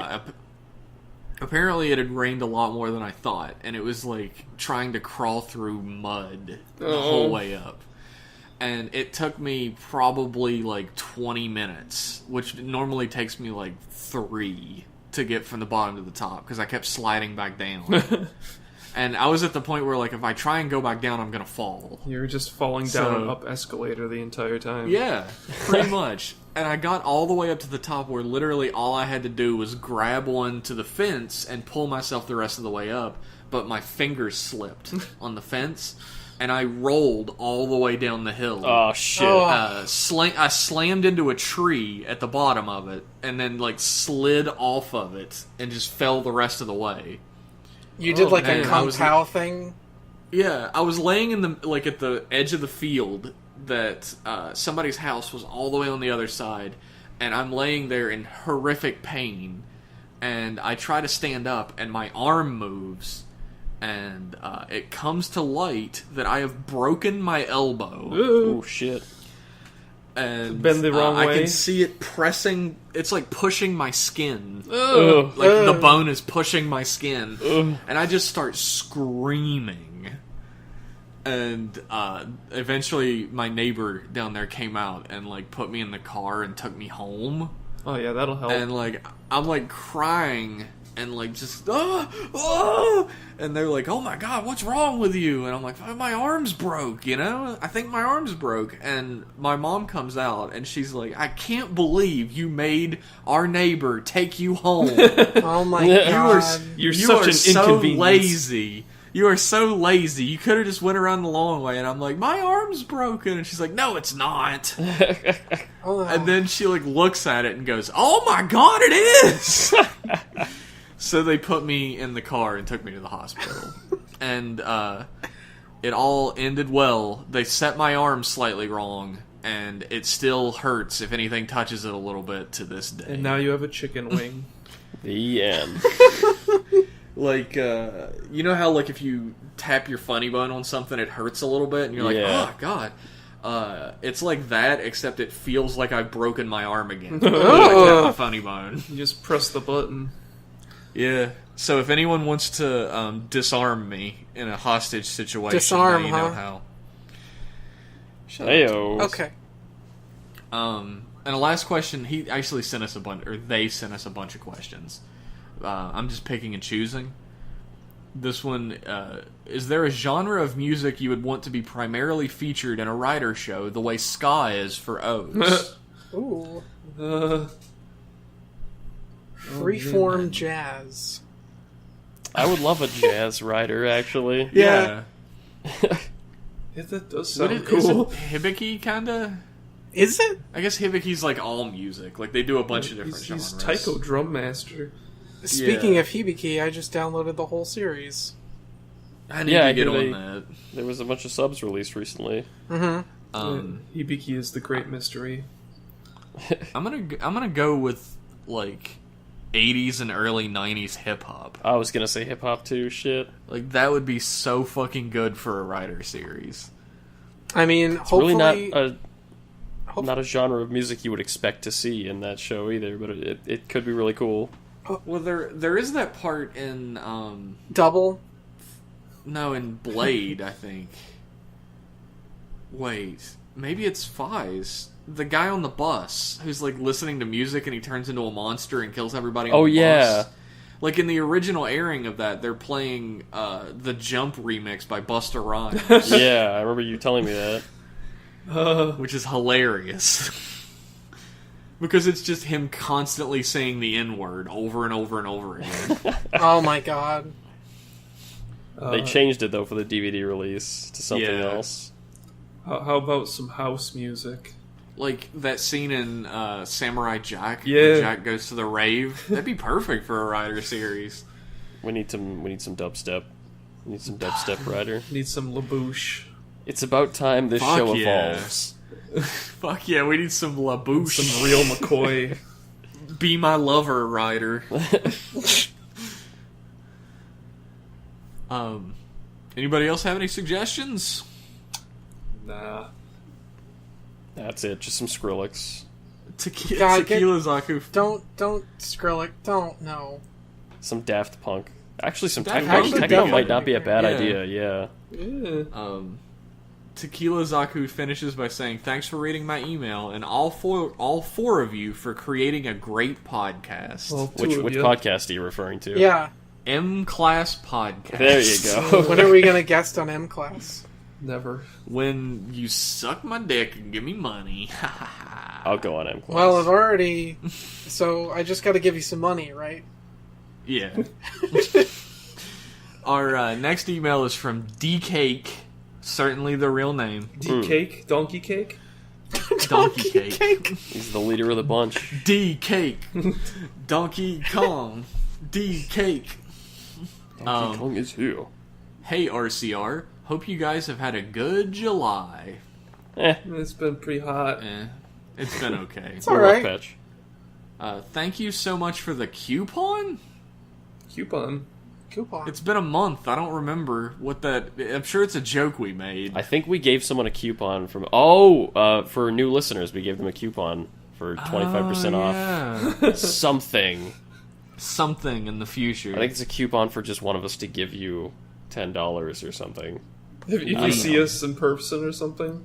Just Or see make Liam sure you in write it person. down. I give out a lot of Yeah. coupons, and I don't remember what they all are.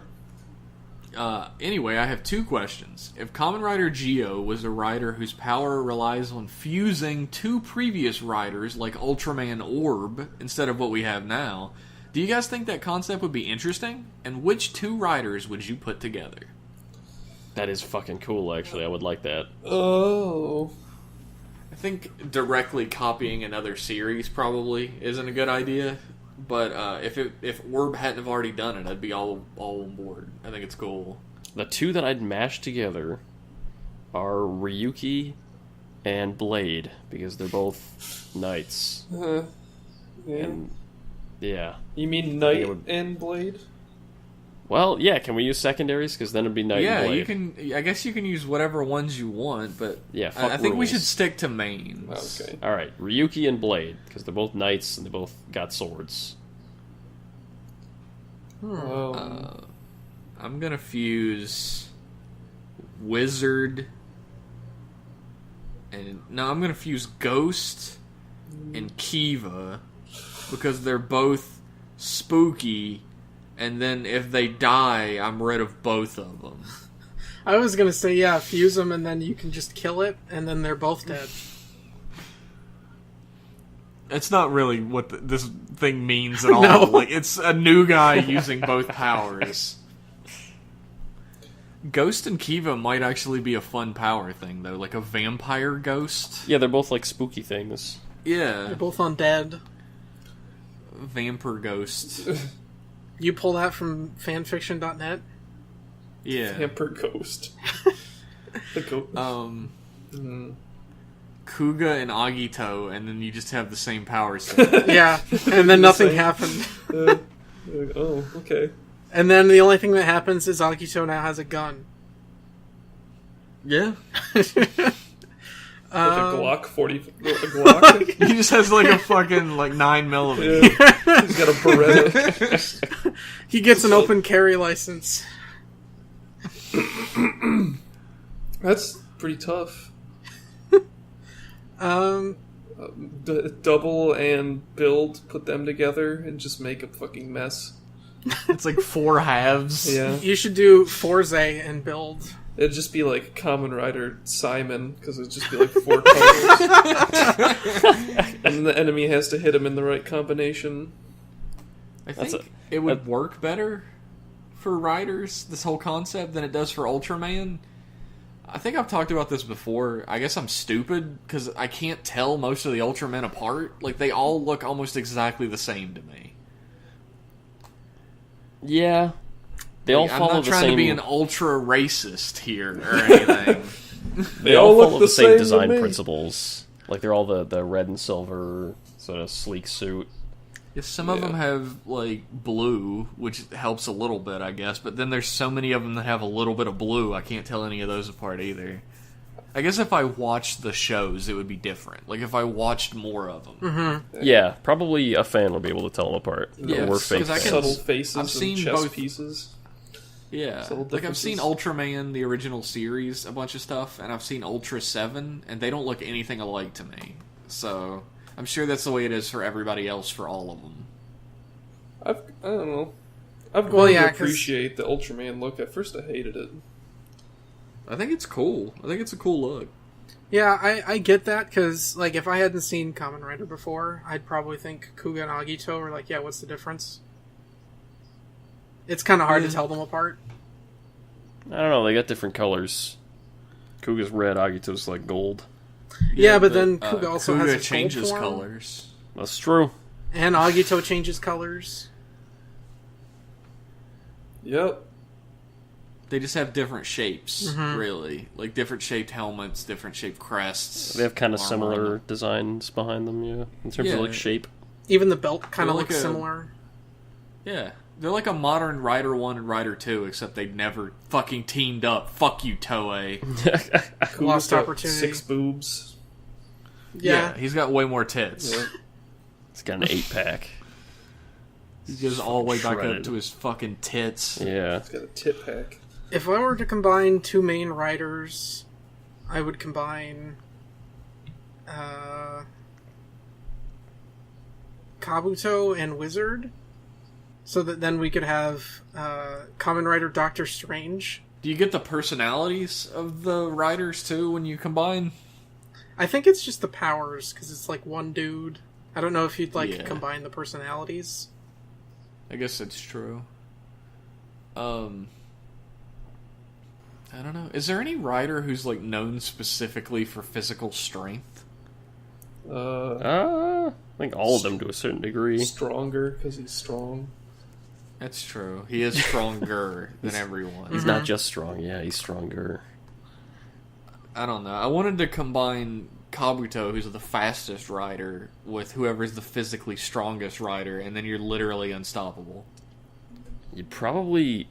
physically strongest probably just be whoever the newest rider is. That's how they always say it. Oh, so Kamen Rider Poppy? True. Like it's like it's like Poppy's the strongest. They always come up with those bullshit stats where it's like, oh, this rider's punch is 4 tons per square inch, and and then the new rider's punch is 4.5 tons per square inch, and et cetera, et cetera, et cetera. It's like the back of like a Beast Wars package. It's like exactly. He's got 4 blast power. Yeah. These stats that mean fucking nothing. If you go to Marvel.com right now, there's like a Marvel database part of the website that still has those grids that are like how much projection speed, power they have, knowledge, strength, speed, and it means nothing. Like, there's so many characters. How the fuck do you rank power or strength or whatever on a scale of 1 to 5 in this world of 10,000 trillion characters. All right, we're done with that question. Thank you, D-Cake. Thank you, D-Cake. It was a meaty one. Our next email is from Yukio. Actually, no, it's the Yukio. Thank God. It's a Yukio. Hey guys, the Yukio again, after a long time since my first email. So, first of all, keep up the good work, and thanks for doing it. You're welcome. Doing it right. Every month I get anxious waiting for the new episode, and every episode I plan to send an email to you guys, but procrastination happens. By the way, I hope you don't mind, but you guys inspired me and some friends to try and do a podcast too in our country, Brazil, in Portuguese. Ooh. Oh, That's cool. Awesome. So, that is awesome. Since we have a huge fan base of people around their 30s like me who watched tokusatsu as kids when the local TV stations used to broadcast some. Man. But we like something like RCR. Let's see how it goes. I hope I can bring more info and good news about it soon. If you build it, they will come. neat. That's awesome. We've inspired a couple other people to do podcasts, though they would never admit it. Some questions. If you guys could be any rider, who would you be? And I mean having the rider system of that rider. You don't have to be them as a person. I'm going to commit a cardinal sin here and say I want the Ghost Driver. What? So he He's could got do the better coolest things powers. with it? So I can make a better show. My generic, everyday, regular-ass life plus a Ghost Driver would make a more interesting show than Kamen Rider Ghost, I'm sure. You know you have to be dead. You know, I think it I'll would take fit. that. I think that's a It would bonus. fit with you. I think when you hugged me at MagFest, you did cry. It was one single tear. Look, And it saved his soul. You have to be dead to use the Ghost Driver, right? Mm-hmm. So I vote that you get to use the Ghost Driver. Oh. What if you're dead inside? I guess that counts. Does that count? Yeah. I'll use the Ghost Driver on the inside. Well, then you're just Fies. Hey, Liam, you're gonna miss eating dinner. that's true. You're That's gonna the sole, miss it. The sole reason you would want to not die is because I can't eat dinner anymore. Shit. I Liam, miss rice. Liam, if you took the Ghost Driver, you'd have to listen to it. Why I don't mind. Why couldn't The it Ghost be- Driver's voice. I actually really like the Spectre Driver's sounds. Yeah. I like the little ditty it plays when you put an eye in where it's like Bachirimina and it you put the thing. See, I like the other one. I like Spectre's better. where it's like, Bachirimina. Bachirimina. Bum, bum, bum, bum. The only thing that's shitty about the Ghost Driver is that it looks like a hunk of melted plastic. It's Yeah. got an evil ugly, face ugly on the belt. inside, though. That's kind of cool. Dude, the Ghost Driver is actually super convenient too, since you don't have to like slap it on or like you don't have to go through a sequence to get it. You literally the just hand move wave? your hand in front of your dick. and it Yeah, appears. I really like that. Where it's just like flames Yeah. on. Can't beat that. I would take the Spectre Driver and be the Spectre to your Ghost. I'd be fine with that. It does I like look the like idea a of that. white I like- sheet is just over a belt, though. Yeah. What about you guys?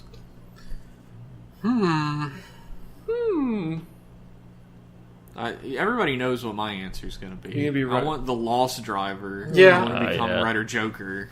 Why? What else would you say? Actually, no. I changed my mind. Yeah. What? I want the Gatak Zector, and because I Oh. want to be able to clock up. Yeah. Clocking up looks pretty sick. Not the gamer driver. You don't want video game powers. I was just No. gonna fucking say the gamer driver because I want video game powers. There you go. There's Max's answer. There you I go. want to make video games. Well, make sure you don't get the one that just turns you into a bike. Yeah. Yeah, he would be X-Aid, wouldn't you? Or would you want to be one of the others? Oh, I want to be X-Aid, yeah. Hell yeah. Get that. Get It'd that just hammer. be he looks like he's having so much fun in the beginning. You're like the platformer guy. You get to hop and bop on all your enemies. It sounds awesome. Yeah. Give me that. I wouldn't be a doctor or anything though. Actually, maybe like Maybe the wizard driver, because you get to be a fucking wizard. Oh. I like the way the wizard driver is just a regular ass belt buckle until you touch it. That's a cool little aesthetic thing about it. Yeah. That's pretty dope, though. Like, being a wizard, it's completely fucking wasted in that series. Yeah, besides, it had a lot of the wasted action potential. scenes are pretty cool.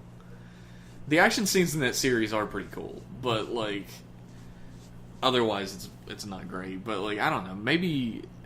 I think I'm gonna go with wizard. Okay. I'll be Kamen Rider Wizard. You want all that sweet blang blang? Fuck yeah. You eat all those donuts. I want to wear my friends' faces. Backhand on my people rings. with all your ring pops on? Fuck yeah. Dude, if I could just have ring pops on at all times, my life would be so much better. I might actually say Forza's, because it's really versatile. Like, there's all of those different switches that do all those sorts of different things. That's true. But I mean, even at that point, I would probably just say build, because same thing, except there's 60 plus of them instead of just 40. I like how since I switched, like, we're all Neo Heisei riders, post-decade. Oh no. I can explain. They have cool power sets. They don't really get used to the level they need to be used at. If you were a Showa rider, who would you be? Rider 1 for you. Oh, yeah. I'm gonna have to be Rider 1. Do we all have favorites? Did we already mention our favorites of Showa riders? I think so. I think so. Well, let's go over it again, because mine's obviously Hongo, Rider 1. Yeah. I like Stronger. I like Rider Man, Mr. Yuki Joji. Badass. I really don't have much of a connection to any of the Showa riders, just because I haven't seen any of the shows. I like Super One's design, but I feel like as a character, or as a rider, I think Kamen Rider Black. Your Black would be fucking dope. Like, Joker is just like modern Black with belt sound effects, so... Yeah. Thanks for that email, Yukio, the Yukio. And Godspeed on your podcast. Yeah. I hope it turns out great. Best of luck. Best Yeah. of luck. Surpass us, that won't be hard. Yeah. Oh. That's not a high bar we've set here. Our next email is very well timed. All right. We'll get to that in a second, but first the introduction. Okay. Hey guys, change is in the air. Build is ending, Zi-O is beginning, and Emperor Akihito is preparing to abdicate the chrysanthemum throne. Man, that sounds awesome. It does. Is that going to usher in a new era of Soul Calibur? A tale of souls and swords. It's been a long run, but the Heisei era is coming to a close, and one has to wonder what the future holds. With the reign of Prince Naruhito, the Emperor's heir apparent, will it usher in an exciting new era of Kamen Rider, or will things continue along the current course? I don't know, but I figured now's as good a time as any to reflect on the past. With the death of an emperor coincided with the end of Rider, I'm talking, of course, about the Showa era. Back in 2016, I decided I wanted to get into Kamen Rider and opted to start with the original series. While I quickly learned this wasn't a popular way of doing things due to the age of the material, I already had an appreciation for Showa-era Godzilla films and figure I could handle the bad acting, cheesy effects, and flimsy writing of TV tokusatsu. A little over a year and a half later, as I sit here finishing off the last few episodes of Black RX, I couldn't be happier with my choice. Despite all the throwaway episodes and the absurdly high number of Deus Ex Machina endings, I've found the Showa number to be full of heart, the Showa era to be full of heart, and some truly amazing characters. Imagine if I had just followed Reddit's advice, started with Heisei, and never got to know Great Leader, General Shadow, Electro Wave Human Tackle, or Maribaron. So as the goal of this email is to give you guys something to talk about, I wanted to ask some questions about Showa. Number 1, how much Showa have you guys seen, and what are your favorite series and characters from that era? So we went over favorite riders. Oh, well, I think we mentioned before, or I think I've mentioned before that I haven't seen much of anything of Showa. Yeah. I've always wanted to see it, but for some reason just never really put in the effort. It's kind of like, oh, I'll put this off until later and then never get to it. Like you buy a book and you put it on the shelf and you just look at it and think about reading it. I go, yeah, I got a book. I'm happy. I'm proud of myself. This is good enough. I do own a book now. The only thing on the bookshelf. What about you, Liam? Only Showa series I've ever watched to completion were Stronger and Black. And I really, really like Kotaro. But probably my favorite character is General Shadow in Showa. He's such a fucking great villain. He's got such a creepy look. Oh, man. Yeah, his third question is, how awesome is General Shadow? And it's really General fucking Shadow. awesome. He's so cool, yeah. God, he's so terrifying. I love his He is cape. really legitimately creepy looking. Yeah, he's got a freaky mask. Yeah. His redesign that they use, I think that started in Let's Go Kamen Riders, is kind of cool, but his original design is fucking incredible. His original design's way better. Yeah. I have seen huge chunks of the original series. I finished V3. I finished Stronger. Amazon was really short, so I watched a stream where somebody just streamed all of Amazon with no subtitles, so I don't know if that counts. I'm sure you have the gist of it. I have watched almost all of Black, a little bit of Super 1, and none of anything else. I do want to watch V3. V3 is great, but it does drag. It's like Kuga in a way where it gets into like a rut at a certain point, and it takes a long while to get out of it when Rider Man shows up. V3, the mighty Vux. How do you feel Showa compares to Heisei? I guess this can be an informed answer or just like your feelings on the matter. I feel like Jeff is the most well-equipped to answer this of all of us. I feel like I'm not equipped to have an experienced perspective on it, but my general impression has always been that it was more of like a simpler approach to it, because there weren't like kids shows. There were cartoons, and because Kamen Rider wasn't a cartoon, it had kind of a different feel to it. It was more like just like an action show. It was more like an action puppet show, except the puppets are human-sized.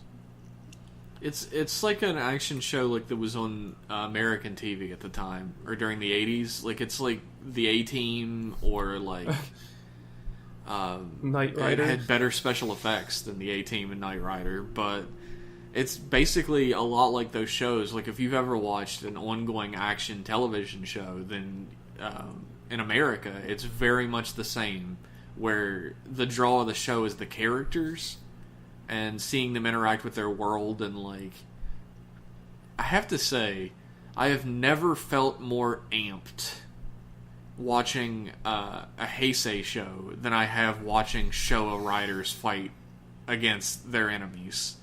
Like, you fucking feel that shit in your heart. You're like, fucking kill him, Kamen Rider, kill him! Like, it really will amp you the fuck up.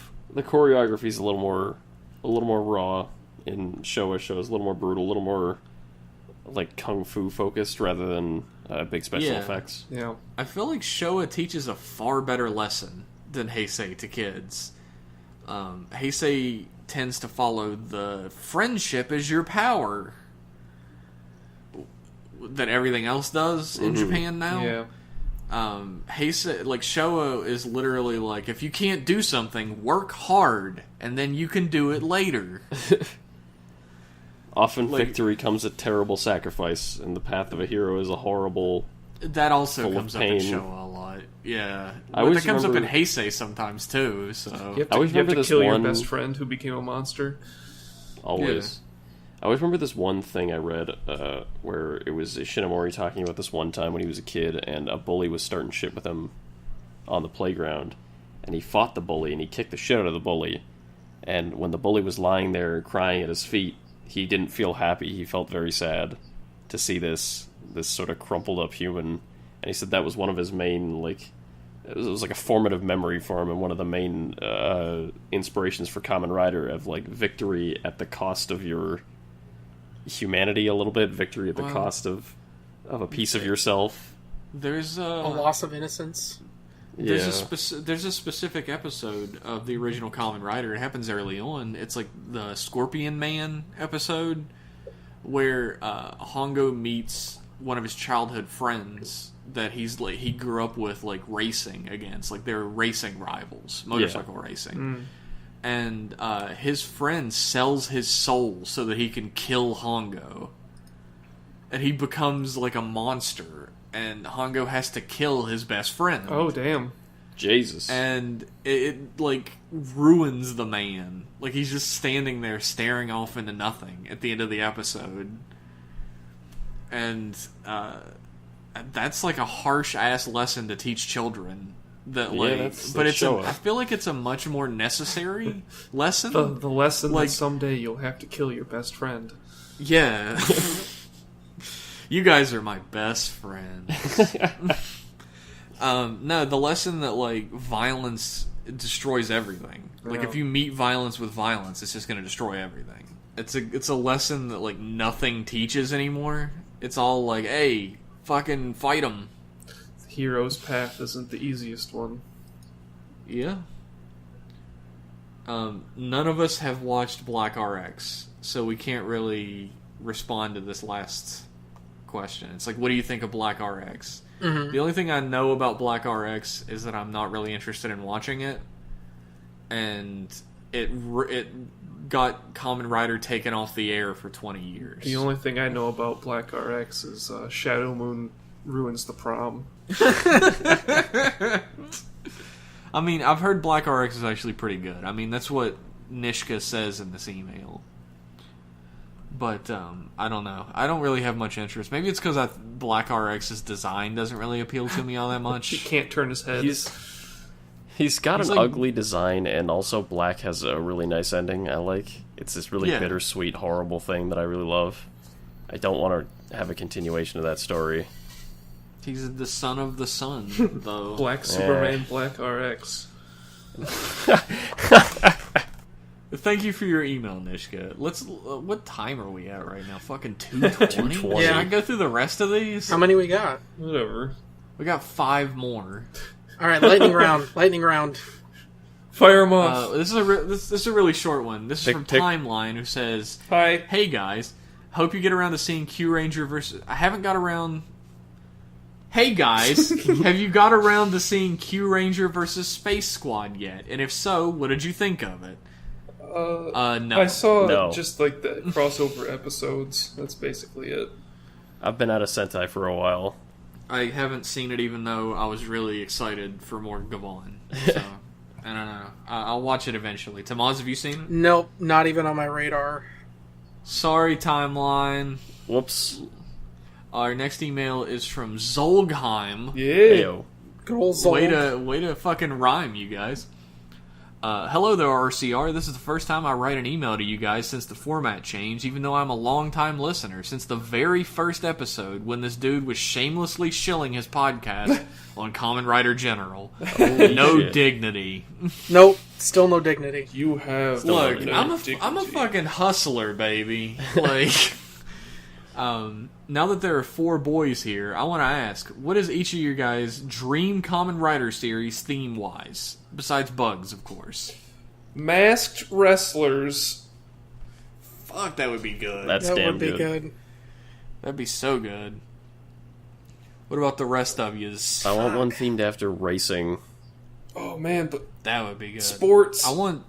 Yeah, sports. That was going to be mine. Like, different sports. We've talked about it so much on here. Like, how have they not done sports? It's like... How have they not stolen our idea? None of us are really, like, into sports much, and yet we see, like, this path here that is, like, this perfectly pristine, already paved pathway that no one's walked on. It's like, it's right here. Just take it. Be good.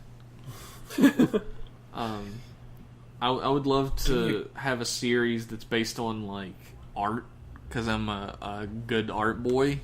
I would love to, like, one writer's like a painter, one writer is a like sculptor, one's like a comic artist. Like, I feel like that would be super fun, especially if you had to like do drawings in the air, like what was it called? Shinkenger? Yeah, Shinkenger, when they had to do the lettering in the air. Like, if you had to draw really quick in the air to do special attacks and shit. Or sculpt, as the case may be. Like, whatever the art form is. I think that would be great. I could dig that. Yeah. I don't have, like, an ultimate, oh man, I'd love to see this show, you know, I want them to make exactly this show kind of idea. I just had 2 ideas come to me that I kind of really like. One of them could probably fit in with your idea, Jeff, like the artist's idea. I was thinking like a mashup of like stories coming to life and like a Murder, She Wrote kind of thing. Like a writer who's writing stories and sees like all of these things come to life, and so he has to, you know, fight them and like solve mysteries along the way. That's one idea, and then another one I think would be cool. As much as fourth wall breaking shows can be kind of bad, when they're good, they're good. And I think it would be neat to see a Kamen Rider show that fully embraces the idea that it's a television show. Sort of like how Akiba Ranger did it. Yeah, like a parody of Kamen Rider. Yeah, I think there hasn't really been a parody of Kamen Rider, if we're not counting a parody considering how bad Decade was. How about a porn so parody? I think... No. Yeah, No. This ain't Kamen Rider XXX. Cockman Rider. Oh. Sorry. No, I think it would be neat to see a fourth wall breaking like parody Kamen Rider like Akiba Ranger. Yeah, that would be dope. Thanks for writing in, Zolgheim. Lightning round continues. Our next email is from Graham, not the Graham we know, but a Graham who we should know because they write in fun emails. Taking inspiration from Rogue's Fragile sticker on the back of his helmet, what is your favorite feature from a non-main character Kamen Rider? Love the podcast, keep up the good work. I already got this shit on lock. The fucking shoulder cape and rapier for Beast. Ooh. That is dope. Oh, yeah. That is my That's some cool favorite shit. thing from a non-writer, like a non-main character writer across all of Kamen. Like, I fucking love that aesthetic. Next. I like Berth's little gashapon capsules in his like suit. Whenever he equips one of the parts, it just comes out of that capsule. That like is the cool, parts too. just come out and just like form around his arm or something. Yeah, it's cool. Like it. Riem? I'm racking my brain right now to come up with something. Like a little All right. detail on a suit that I really... You go first. I got one. I love pretty much every Kabuto rider has some thing on their helmet that like flips up and attaches when they switch forms. Oh yeah, Like their horns. Especially Gatak's like horns on the side of his head that like flip up and attach to the side of his helmet. Yeah. Or like how Gentoku has his His crocodile mouth. Except that's like special effects, and in Kabuto it's just like, I don't know, somebody with a wire pulling it off Strings. Yeah. What is it, Liam? If you look really, really close at Knight's helmet, he's got a little pair of blue eyes in there. What? That's my Yeah. Really? Really? Yep. He's got... You gotta look real close. Oh yeah, in yeah, the yeah. right It's light. like how Shinji has the red eyes in there. Yeah, except it's not nearly as pronounced. You look real close, and he's got these little blue eyes. You in gotta there. look through the lampshades. Yeah. Oh, that's cool. Thanks for that email, Graham. Thank you, Graham. Thank you. Thanks. Our last email of the night is from James, who says, Earl Jones. Who says, "Hey, Rider Quad, it's been a while. Hope all you guys are living good lives and will have a good future. Oh, Wow. thanks. That's really nice. Can I Thank get you. that in writing so I can turn it in for a job interview and just be like, see, this guy wants me to have a good life, so you have to give me the job. Live long and prosper. So on to questions. We've got 4 time, 2 toku, and 2 game related. Excellent. Those are the questions. Okay, question 1. Which another rider are you guys looking forward to seeing Zi-O? Double. I want to see Agito so we could see another Agito. Another drive. I just want to see another Kuga because Kuga was done so poorly in Decade, and someone's got to save that boy. I just want to see Type Speed again. Fuck yeah. Yeah. 2. From any non-main movie or Dark Rider, what non-main movie or Dark Rider do you guys want to have another version? I swear I'm not dumb reading these emails. People need to spell check this shit, James. Dark And Rider? everyone else who ever writes in, actually. I want to see another Baron. Yeah. I want to see an evil Banana Man. Okay. Would another Banana Man be a good Banana Man? He'd be a rotten banana. Be a Chiquita banana. He'd be a plantain. Ooh. I want to see another Spectre, because then maybe he'll be a good character. Io. So this is just a secondary rider? Or a movie writer. Like, I would actually really like to see Eternal return. Yeah. As, like, another Eternal. Yeah, that'd be sweet. What about Eternal's got a pretty cool design. another Kamen Rider Aqua? Oh, no. Everybody's favorite. Another Kamen Rider G. I would go for that. Yeah. Oh, yeah. My vintage is pristine. His belt is so silly. It is. This fucking wine cork. What do you call that thing? Corkscrew. Oh my god. James makes the same joke. Personally, I'd like to see another Agito. I think everybody has gone to that joke now. Yeah, it's been long enough. Does anybody have any further answer? Lightning round. Yeah, lightning round. Running around. Fucking hell. Final question of the night. With Mega Man 11 coming out, what would each of you guys' robot masters be? Oh no. It's like... Oh my god, this is let's the just- perfect question. You have no idea. Like, we're thinking about... I think the question is, if we had an original robot master based on us, who would it be? But I want to really quickly say what our favorite robot masters are. I like Quick Man. Old Napalm Man. Mine is Nightman. I'd probably have to go with the Lek Man. Good choice. Not bad. Now, if you had a robot master based on yourself... Sad Oh man. god. Can we all share the same robot master? Sad man. I actually have always thought it would be really fun. Like, my favorite robot masters for the most part, besides like Nightman and Cutman, are just an item with like a face and arms attached, like Heat Man or Strike Man. Yeah. So I would love like a gigantic pencil with like a fucking robot master that's like a pencil and his name's Art He's Man. a novelty pencil with stick legs. Yeah.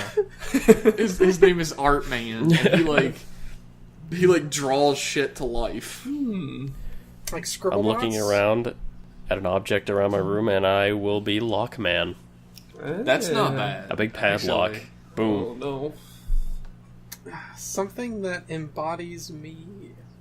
What do you have to do with Look locks? look to your Elena? right. I looked to my right and I saw a padlock. Alright. Lockman. Alright, let me look to my left here. I'll be Fan Man. Wait, shit. Shit. Uh, Microphone man.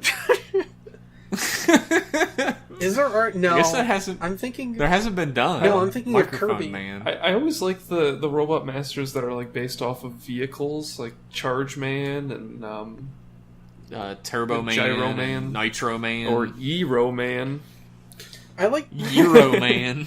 I like some of the more abstract ones, like Galaxy Man. And Galaxy Man is a UFO with arms and legs. That would be good, like, Mega Mix, Giga Mix thing. If there was, like, a Eero Man, and he keeps on getting called Gyro Man, and he's like, I'm not Gyro Man! That really would be. That'd be perfect. I also really like Sheep Man.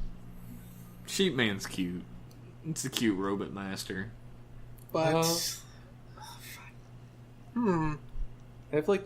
Liam is Lockman because he keeps all of his emotions locked in himself. Jetman. Because he locks himself in his room when he's not doing Rider Club Radio, and we never hear from him. Actually, I lock myself in my room when I am doing Rider Club Radio, so... Oh, well. Pretty much here 24/7. You're a recluse. Yeah. Spider-Man? Wait. Just don't put in the dash. Just don't put in the dash, and you're fine. Yeah. Yeah. That's the only thing keeping you from getting sued. I'd say Jetman. Just have a jet.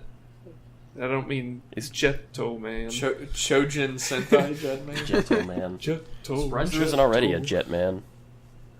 Yeah, why not? There is not a Jetman yet. There's a Hard Man. It's not easy being a hard man. Yeah. I don't know. I feel like I'm stuck in the Peter... What's his last name in Office Space? Peter Rabbit. Peter Rabbit. I can't remember the last. I don't remember Peter's last name. I don't remember his last name. I think it's Gibbons. I think it might be. Maybe. Either way, I'm kind of on there at this point. Kind of like the. What would you do if you could do anything at all? I don't know. Two chicks at the same time. Yeah, I'd be two chicks at the same time, man. You can do that without having $1 million. Not when you look like me, man. I don't know. I can't think of something that really embodies me. Maybe I'm just having a bit of an identity crisis at the moment. Maybe. You fucking opened a can of worms, James. The wire sponge. I'm just gonna go. Toma's gonna start seeing therapy now because of this. Well, I mean, I'll probably bring it up in therapy. He's gonna be like laying on the fucking chair. The therapist is gonna be like, "Well, where did your problem start?" And you'll be like, "I don't know what robot master I am." And the guy sitting, across from you, like, I can totally relate. Tamaz has had an existential crisis, and the rest of us have answered. So, thank you for your email, James. Thank you. I'll take it to my grave. Thank you. I did have to skip a couple emails. I'm sorry if I didn't read yours. It may have it just wouldn't fit because we're at like 2.5 hours at this point. Wasn't there a Smash Bros one that you wanted to say? Oh yeah, because good memory. Yeah, Don Piantis wrote in it. He wrote like a bunch of questions, so I ended up skipping it. But he's super excited about. He mentions he's super excited that the writer who wrote Ninja is writing Zi-O, and the synopsis sounds like Decade. But he mentions so far the trailer doesn't look bad. Oh yeah, well, Ninja was scary, mostly because of the Red Ranger. I'm sure you guys. I'm not sure you guys noticed, but the color scheme of Decade is on Zi-O, black and magenta, and Gates is red and yellow like Kuga. Oh. I did not notice. I wish you hadn't said that.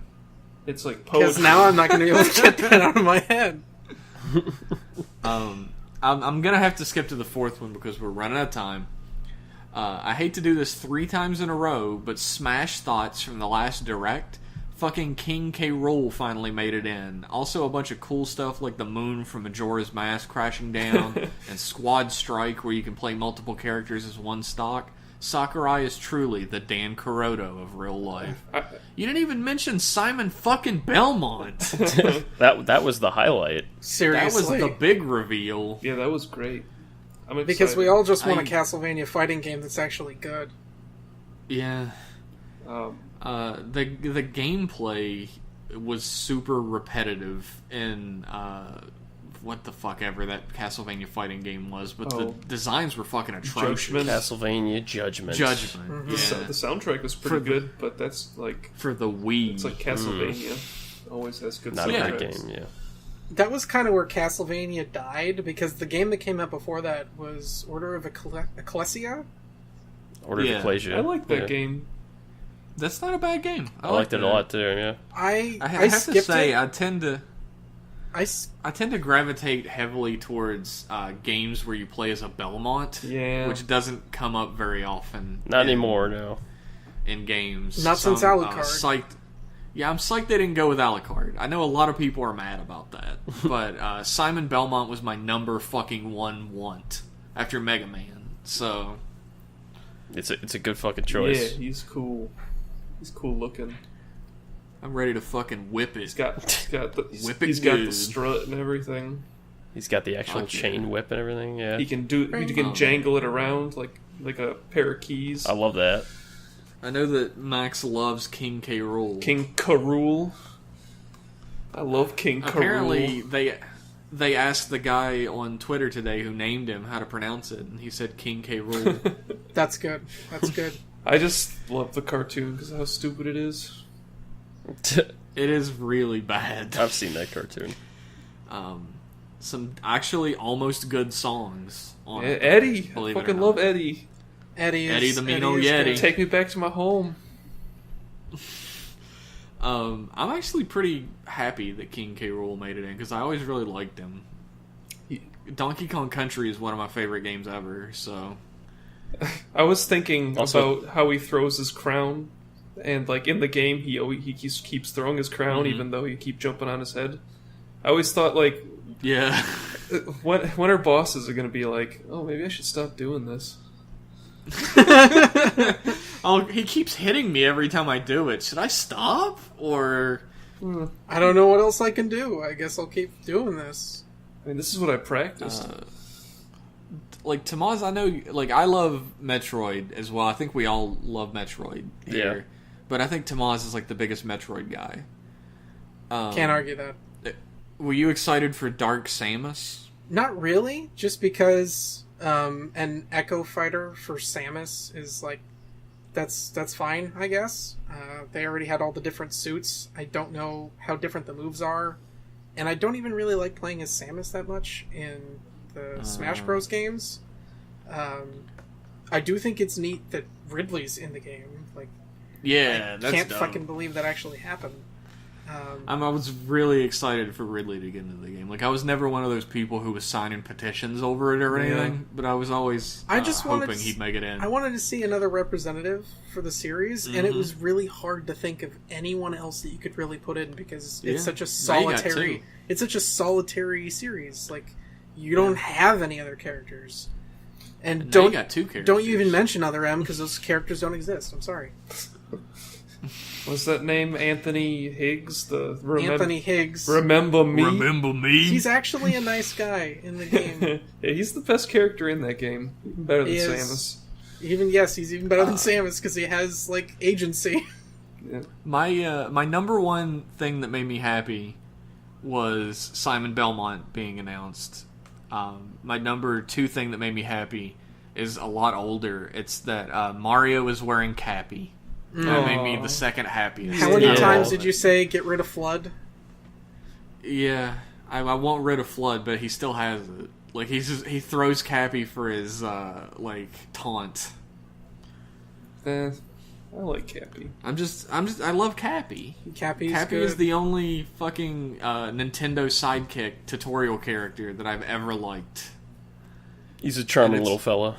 He is. He's charming, and also, once you beat the game and you go into an area, he tells you if you've gotten everything in it yet or not. That's fucking incredibly great. Helpful. He's an actual helpful sidekick character. Not to mention your means of interacting with everything in the game. Yeah, absolutely. Also, I got real hype when they showed the new Donk City Hall level. Oh yeah, it's kind of cool. Because I just love Mario Odyssey so much. I'm excited for my anime swordsman husband. Chrom made it. I in. love Chrom. Great character. I was super pumped for Simo Belmo, but I also really liked seeing the original N64 stages with all the new characters on them, like Pewter City. Like, my memory of the N64 Smash Bros. Is pretty much just Pewter City. So It's true. Oh, that's Saffron City? Excuse me? Oh, sorry. It's literally everything. Everything from any of the games that happened before is back. It's all back. And it really makes it seem like maybe this actually is the last Smash Brothers game. Maybe they'll just keep on adding to it like fucking Street Fighter. Ultimate not really. Arcade Edition. It's not really going to be the last Smash game. Like, they're going to be like, all right, Sakurai, piss off. It makes too new much guy money now. Yeah, new Smash now. I mean, it sells consoles. They're not going to stop making Smash Brothers. No. Yeah. I already know. Like, I knew when I saw Mega Man I was going to main him. He was going to be one of my mains. And I saw Simo, and I knew he was going to be one of my mains. We fucking call him Simo Belmo because of an audio thing that we listened to in the past and laughed at, by the way. In one fluid motion. Goddamn vampire. But, like, the instant I saw Simon, like, I instantly jizzed, and I knew he was going to be my main. You blew your steaming cream pipe. Oh, my favorite... Jesus. My favorite thing is I went to... I have a Tumblr account for art, which is a mistake, I know.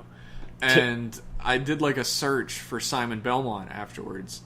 Like, the day after he was announced and everything, and, like, every post was like, God damn, these Castlevania boys are hot. What the fuck? And, like, just people be like, I gotta play these Castlevania games. Yeah, you do.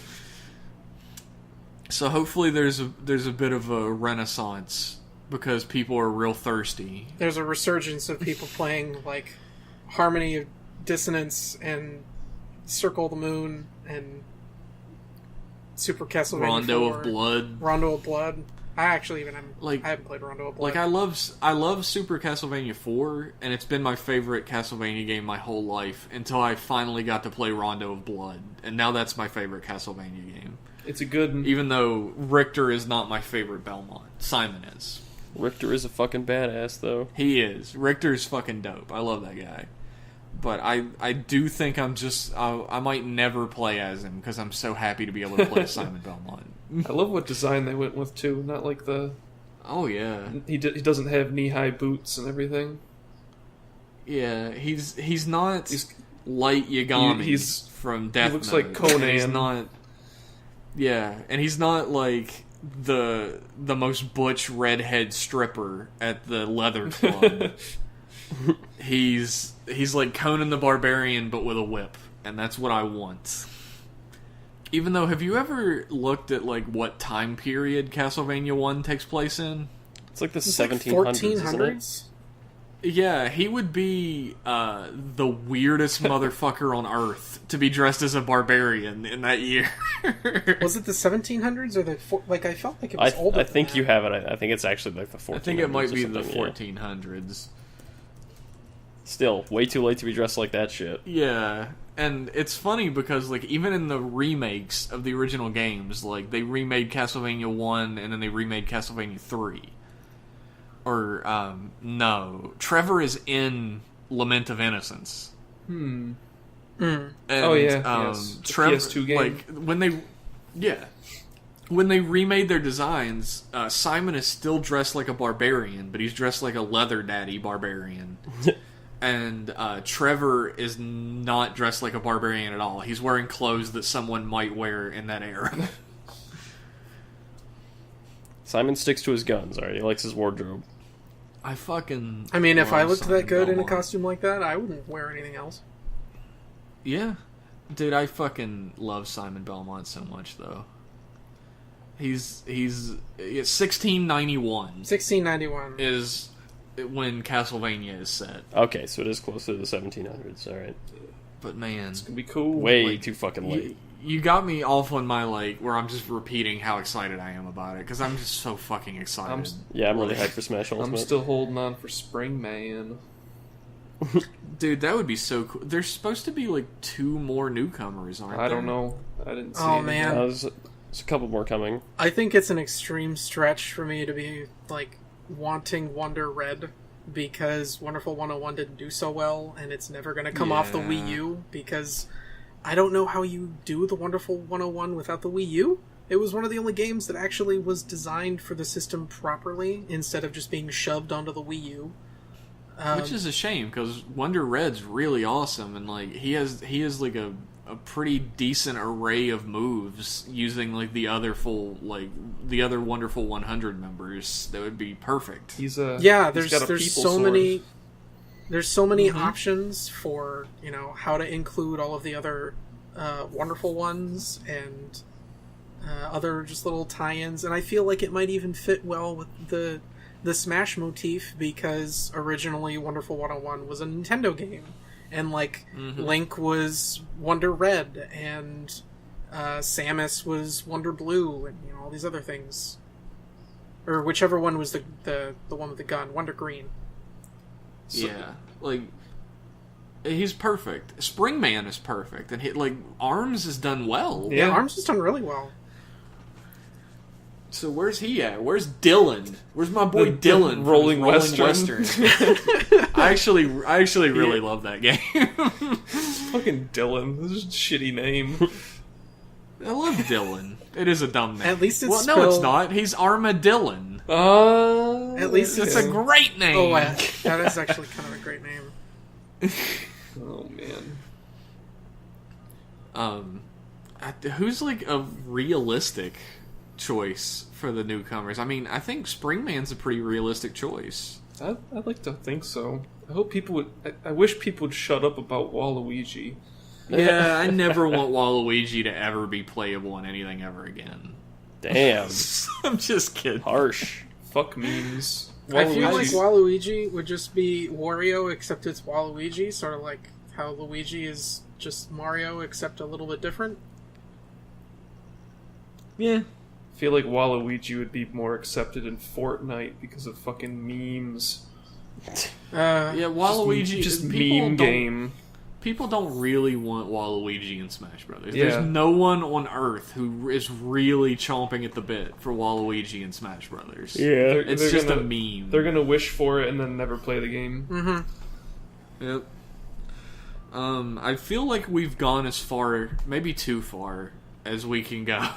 We went too far in a few places. That's every episode. I would like to thank everybody who wrote in. If you'd like to have your email read on the air, you can send in a nice, fun email to us at riderclubradio@gmail.com. Yeah. Or, if you want to follow us on Twitter, you can follow us on Twitter at Rider Club Radio. Also, we're on iTunes. So we're on iTunes. Check that shit out. Please get on that. I'd like to thank my co-hosts, Liam, Max, and Tamaz. I'd like to thank you, Jeff, for being you. Thank you. Thank you, guys. Thank you. And I'd like to thank everybody who listens to this garbage, because we love each and every one of you. It's a great excuse for all of us to get together and just talk. Yeah. It's the only time we ever get to see Liam anymore. Yeah. So it's pretty cool. Yeah, it's Climb nice. out of his igloo. It's nice that the court gave us visitation rights just for these shows. Busy on my wild adventures every month. Sure. Yeah. Thanks everybody again, and we will see you in 1 month's time for more Rider Club Radio. And hopefully we'll know more about Zi-O by then. See ya. Bye-bye. Everybody. Later. Love you. 現実になるように願い続けるなら何でもできるさ戦いの数だけその力手に入れる何度だって立ち上がれ浅い眠り覚めたように気づく未知の強さ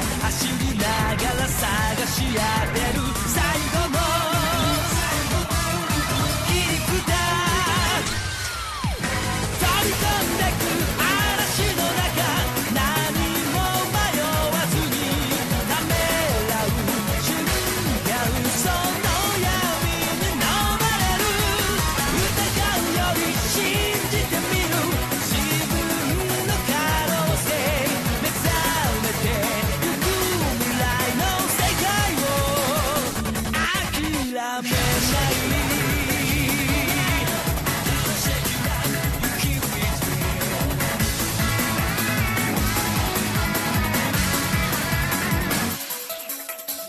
裏切りはいつでも爪を研ぎ回っているそう信じるのなら前には進めないその声は何度も記憶から呼びかける弱い心歩き出す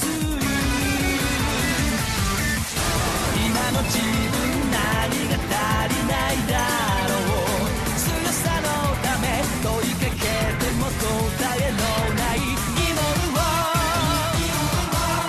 抱えて叫んでいる嵐の中かき消されたって動きを止めたら自分をなくしそう誰より今信じてみる自分の未来を目覚めてゆく心誰にも止められない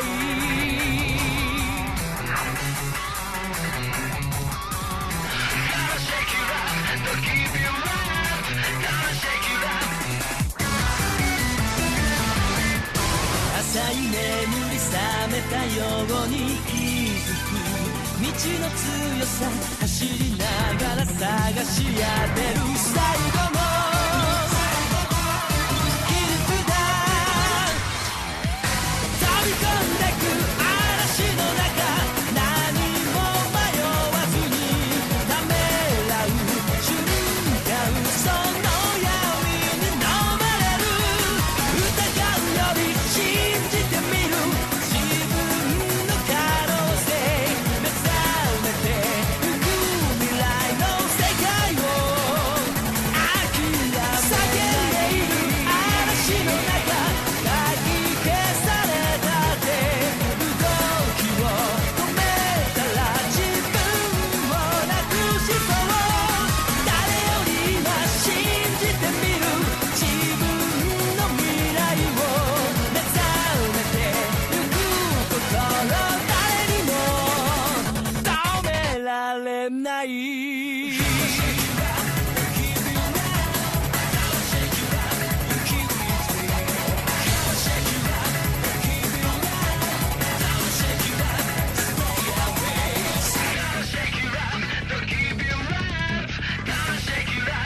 Keep it real